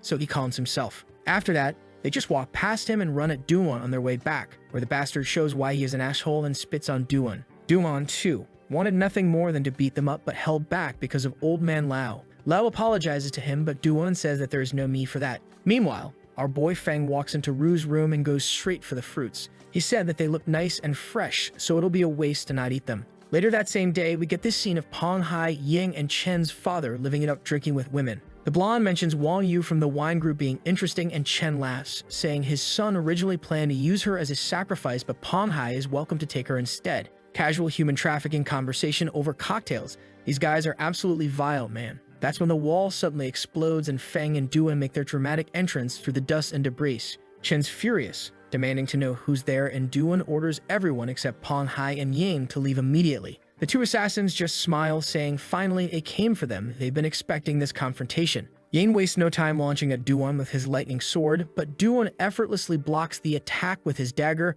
leaving Ying completely puzzled. Duan realizes Ying has surpassed the 5th transformation level, and without his master's training plus divine blessing, he would have been instantly defeated. Ying's friend is shocked, wondering how Duan blocked so easily, but then figures Duan only needs to stall for a moment to give the protagonist an opening to strike. So he turns, expecting to see some epic battle coordination, only to find our boy was calmly sitting there opening a snack and eating it leisurely like he's watching a movie. So Duan doesn't waste a single second, striking immediately and telling Ying not to get distracted during combat. Ying gets furious, summons his full battle outfit, and charges at Duan. Their attacks collide with this massive energy explosion that has all the civilians trembling in terror, too scared to leave, but definitely not wanting to stick around for this supernatural deathmatch. Meanwhile, Mr. Chen notices Pang Hai radiating this sinister aura, and the blonde psychopath decides it's time to release his power too. But here's Feng, completely unbothered, casually commenting on how delicious the melon seeds taste. The man's having a snack review while literal demons are powering up around him. Pang Hai finally attacks our boy, who calmly rises from his chair to defend. The assassin retreats, powers up his sword even more, and summons his intimidating armor for maximum psychological effect. But Feng's not impressed. He activates his passive ability, Killer Nature, which continuously increases all his attributes up to 100% when using magical melee weapons. Pang Hai sees Feng's aura and wonders if he might be facing a battle mage, questioning how such a powerful one could even exist. Then he notices a crack forming under his feet and barely dodges Feng's Blackthorn attack, only to realize that was just a distraction for the real attack from behind. The blonde manages to block at the last second, but thinks Feng's techniques seem unimpressive, like he's an inexperienced novice. That his survival instincts kick in, and he realizes this might be intentional, maybe there's some trick he's missing. So he stays alert while delivering another powerful blow, but Feng just waits patiently, defending against the first, second, and third attacks until he spots an opening and strikes at Pang Hai's neck. The assassin blocks but can't stop Feng from relentlessly attacking his entire body. That's when Pang Hai realizes something seriously wrong. The protagonist is getting stronger with every moment of combat,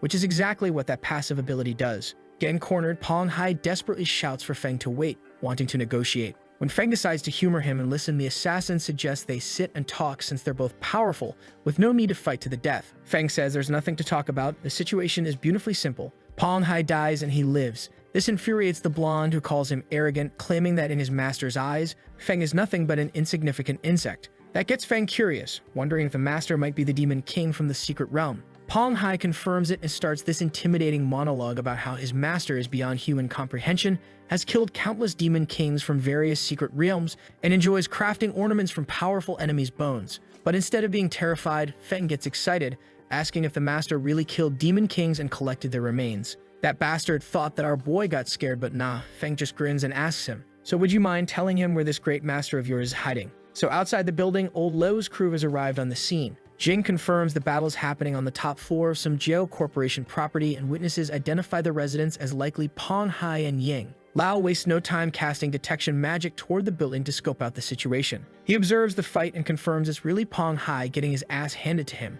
plus notes that the masked guy has visible magic and must be using camouflage. Meanwhile, upstairs, the battle was raging on, and our boy's attributes have reached 60% and are climbing thanks to that passive ability. Lao's impressed watching these simple, direct techniques completely dominating an opponent through pure statistical advantage. He's wondering where the hell such a powerful warrior could have come from. When Feng's attributes hit 80%, Pang Hai pulls out his trump card, transforming into this terrifyingly colossal monster with a massive demonic mouth that swallows Feng whole. The blonde's thinking he never imagined anyone could force him to use this technique, though he knows it comes with serious costs. Old Laos watching this monster transformation are like, holy shit, the battle intensity just went through the roof. Meanwhile, Duan's still casually fighting Ying, who asks if he's worried about his partner getting devoured. Duan says that Ying doesn't need to concern himself with his master because he isn't qualified to do so. Then he slashes Ying, who can't dodge the quick attack, adding that Ying's apparently unqualified too. That's when Mr. Chen starts cheering about how amazing Pang Hai is and how these small fry aren't even opponents for him.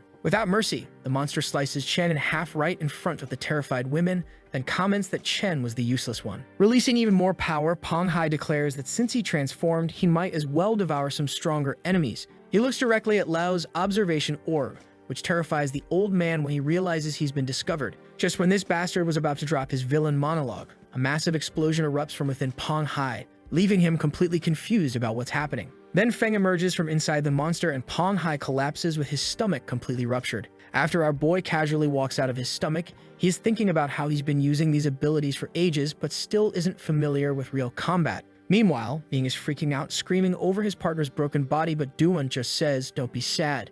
You'll be meeting him soon," as he slices him in half. Feng approaches the dying Ying, saying not to die yet because he wants information. Cut to the Blood Mist Valley's secret realm, where a servant reports intruders at the entrance. The Demon King orders everyone to stay away because he suspects they came specifically for him. He reveals shattered gems, the sole artifacts of Panghai and Ying, confirming both are dead. Before dying, Ying activated his artifact, letting the Demon King hear someone asking where his master was. Ying revealed his master was in Mount Yuzu's secret realm and promised revenge. The Demon King decides to handle this personally since anyone capable of killing his enhanced subordinates would demolish regular servants. He thinks about how his minions can only rely on his power, while special races like humans can level up independently through sacrifice. Then he picks up this skull from his armor, remembering how he used to be a regular Demon King until stumbling upon some high-ranking Demon King's legacy. Through those teachings, he gained immense power and learned human control, repeatedly defeating enemies and turning them into trophies. That's when Feng shows up and immediately nukes the place with Descent of the Thunder God,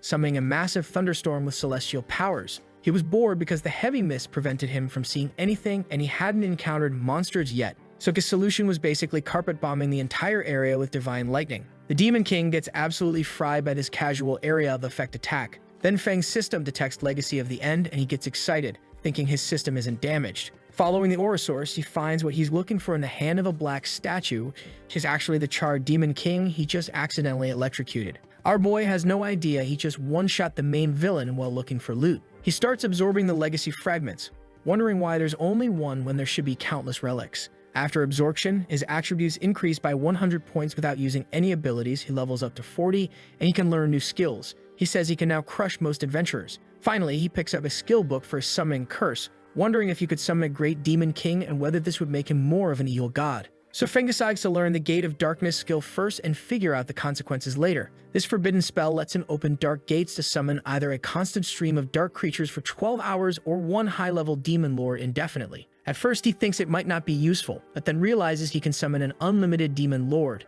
His thoughts change real quick. Meanwhile, at Leo's headquarters, Duan's explaining how difficult those enhanced assassins were and that they left no survivors for safety reasons. Leo's grateful they saved his life and entire family, not knowing how to repay the favor. Jing says that officials were willing to trust the master's judgment and show goodwill while suppressing skeptical voices, otherwise Panghai and Ying could have caused massive damage. Then Lao says that several training locations were immediately approved because the country values the mysterious master. He hands over envelopes with information about carefully constructed facilities offering excellent environment, infrastructure, and privacy. Duan suspects his master just wants cover for secret training methods, so he lets Feng choose for himself. They visit the training base and Feng's blown away by the size. Duan explains it's a newly built adventurer base called Area 51 that hasn't been used yet. If the mysterious master likes it, the entire base gets assigned directly to him. Feng can't believe all of this is really his, and honestly, who would? The tour reveals a 10-floor building with training zones, offices, leisure areas, and common spaces for about 2,000 people. There are advanced intelligent control systems, dining areas, and rooftop gardens. Duan assures him he could stay there for years if needed. Feng gets excited thinking he can finally cultivate his own forces, since the location's perfect. Meeting with Lao to finalize arrangements, the old man laughs, saying he expected the master to choose Base 51. He says that since Feng saved Qinyu City twice, Longbo City once, and eliminated the main threats, the country provides strong support for heroes. The base is completely free. All he needs to do is just sign the documents. Feng's surprised by how friendly officials are being. Duan mentions his master doesn't like mundane matters, so base management will be entrusted to him and Ning Feng. Lao offers to help with guild formation too, but Duan asks if there's a way to access information without creating a guild since his master isn't skilled with internet stuff. Lao explains that for national-level experts like the Great Master, they can arrange a dedicated information channel. As long as it's not highly confidential, information gets synchronized and shared with the agency. Feng realizes they're treating the mysterious master as a national-level expert, which is way more efficient than him and Duan gathering intel manually. He's thinking about transforming the base into something other than a guild since there's no shortage of high-quality resources. Duan tells Lao that special training for him is organized for next week, and the old man's pleased. That's when Lao gets a call about mysterious disappearances similar to Panghai and Ying's cases, fearing similar individuals might appear again. This deeply concerns him because even with special training, he can't fight enemies alone. He wonders if there's a way to train strong people quickly. That evening, Lao visits his grandson and notices a suitcase,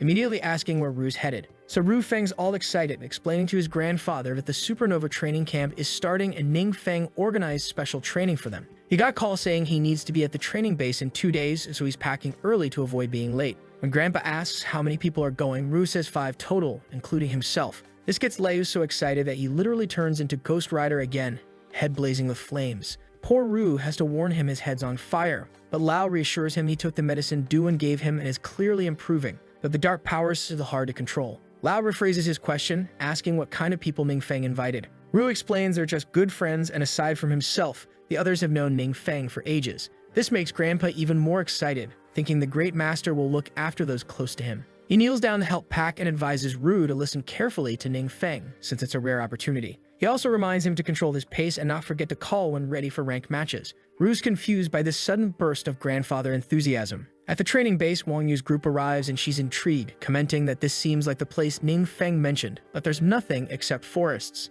Then they notice something strange and get teleported to where Feng and Leu's grandson are waiting. Everyone's amazed by the place, noting that even the 7 great guilds' main bases can't compare to this location. The blonde girl immediately wants to know how Feng found such a place. He smiles, explaining it belongs to one of his older friends and he borrowed it. Wang Yu thinks to herself she's never heard Feng mention these friends before, and he's become increasingly mysterious since awakening. Feng introduces Duan as the person in charge during training, and everyone greets him. When the Berserker asks if Feng knows Duan well, Feng gets irritated and says that the celestial phenomenon some time ago was caused by Duan passing the trial of gods, and he's even stronger than the Wu Guild leader. Everyone's shocked and immediately heads to the training grounds. At the training field, they get excited and release their auras. Duan's impressed, wondering why they became so animated suddenly. Meanwhile, Feng observes, thinking that by casting a forbidden spell to simulate training room effects, they won't need to worry about exposure. He's also considering establishing a guild, cultivating only the strong without limitations, and selecting members based purely on strength and determination to create an alliance.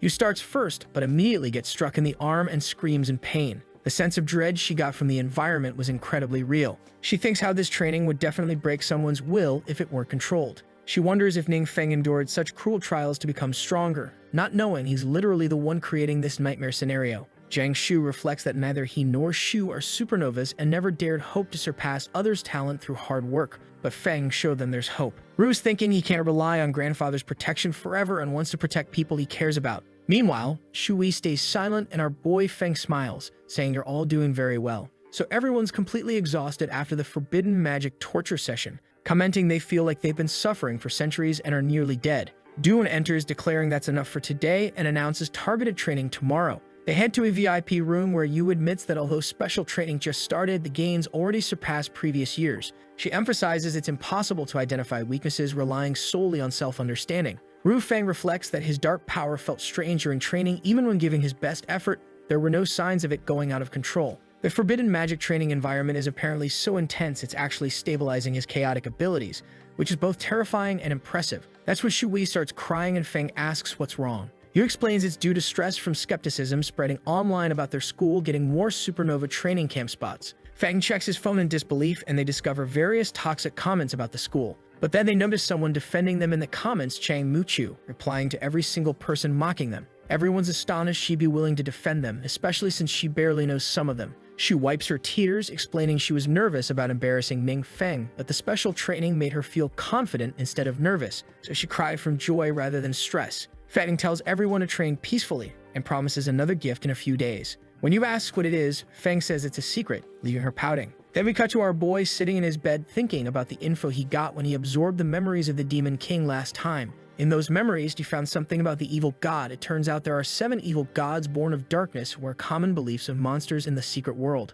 But Feng doesn't belong to these 7. Instead, he holds the title of one of 12 lords, the omniscient god Mafik. Alongside 11 other gods, he led their families to destroy a legitimate evil god, ensuring dark entities wouldn't invade the light world again. But after eliminating the darkness threat, the omniscient god became obsessed with studying dark power. The other 11 gods noticed and fought against him, but he escaped and became an evil god himself. But the demon realm has a completely different story. According to demons, once freed from darkness threats, the gods' dependents gradually lost crisis awareness and faith diminished. Since gods create families solely to gain power from faith, this enraged them. So the gods encouraged their dependents to attack each other, using them as entertainment and sacrificial offerings. Even demons emerged with tacit god approval. This supposedly created the secret realms. Only the omniscient god showed no interest in faith amounts, refusing to participate in this twisted game. But one day war reached his family, and due to lack of defense, nearly everyone was massacred. Furious, he demanded the other gods stop this senseless farce, but got insulted and ridiculed instead.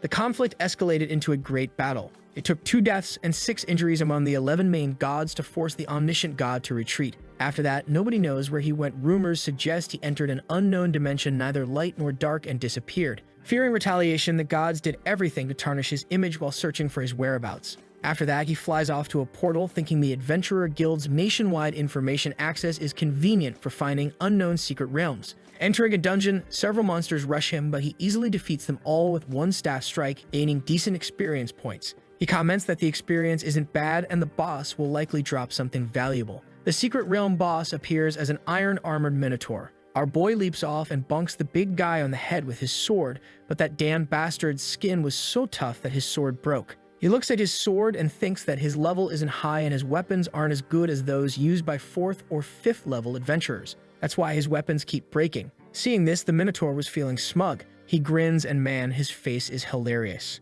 Our boy just casually throws his sword and unleashes his terrifying power, and the Minotaur is now sweating bullets. In the next moment, our boy turns him into experience points, but Feng isn't happy. He is thinking about how he only leveled up from 43 to 47. The monster didn't provide much experience and cost him a sword. The only good thing that came from this battle was that he could learn a new skill, so Feng chose Windblade, which gets transformed into Dark Erosion Wind. Our boy thinks the more forbidden spells are better. Otherwise, he'll always worry about lacking power. But he understands relying solely on forbidden spells isn't enough without proper weapons and equipment. He can't defeat bosses, let alone gods. He decides to head to the nearest city for new weapons. At the shop, a saleswoman approaches, showing him all 7 legendary quality long swords available. Feng asks if there are only 7, but says it doesn't matter, he'll take all of them. The saleswoman is thinking, who is this dude? He looks so young, yet he has the supreme black card of the trading center, and he is casually buying all the orange quality swords at once. She thinks about how she even showed him the top-tier Sky Vault that has the highest attributes among all of the swords, but he didn't even bat an eye, as if it's just low-level stuff. She then went to her colleague for help, but she told her that she's attending to an important guest, so she can't talk right now. Feng buying that sword apparently caused a problem because some young master of some big family had his eyes on it and had come to buy it personally, so his men are asking why they are giving priority to Feng when both of them have the black card. The manager is thinking how if a conflict happens, she'll definitely lose her job. That young master walks in to like the video and help Mamoru to make juicy content and activate that cheeky little bell.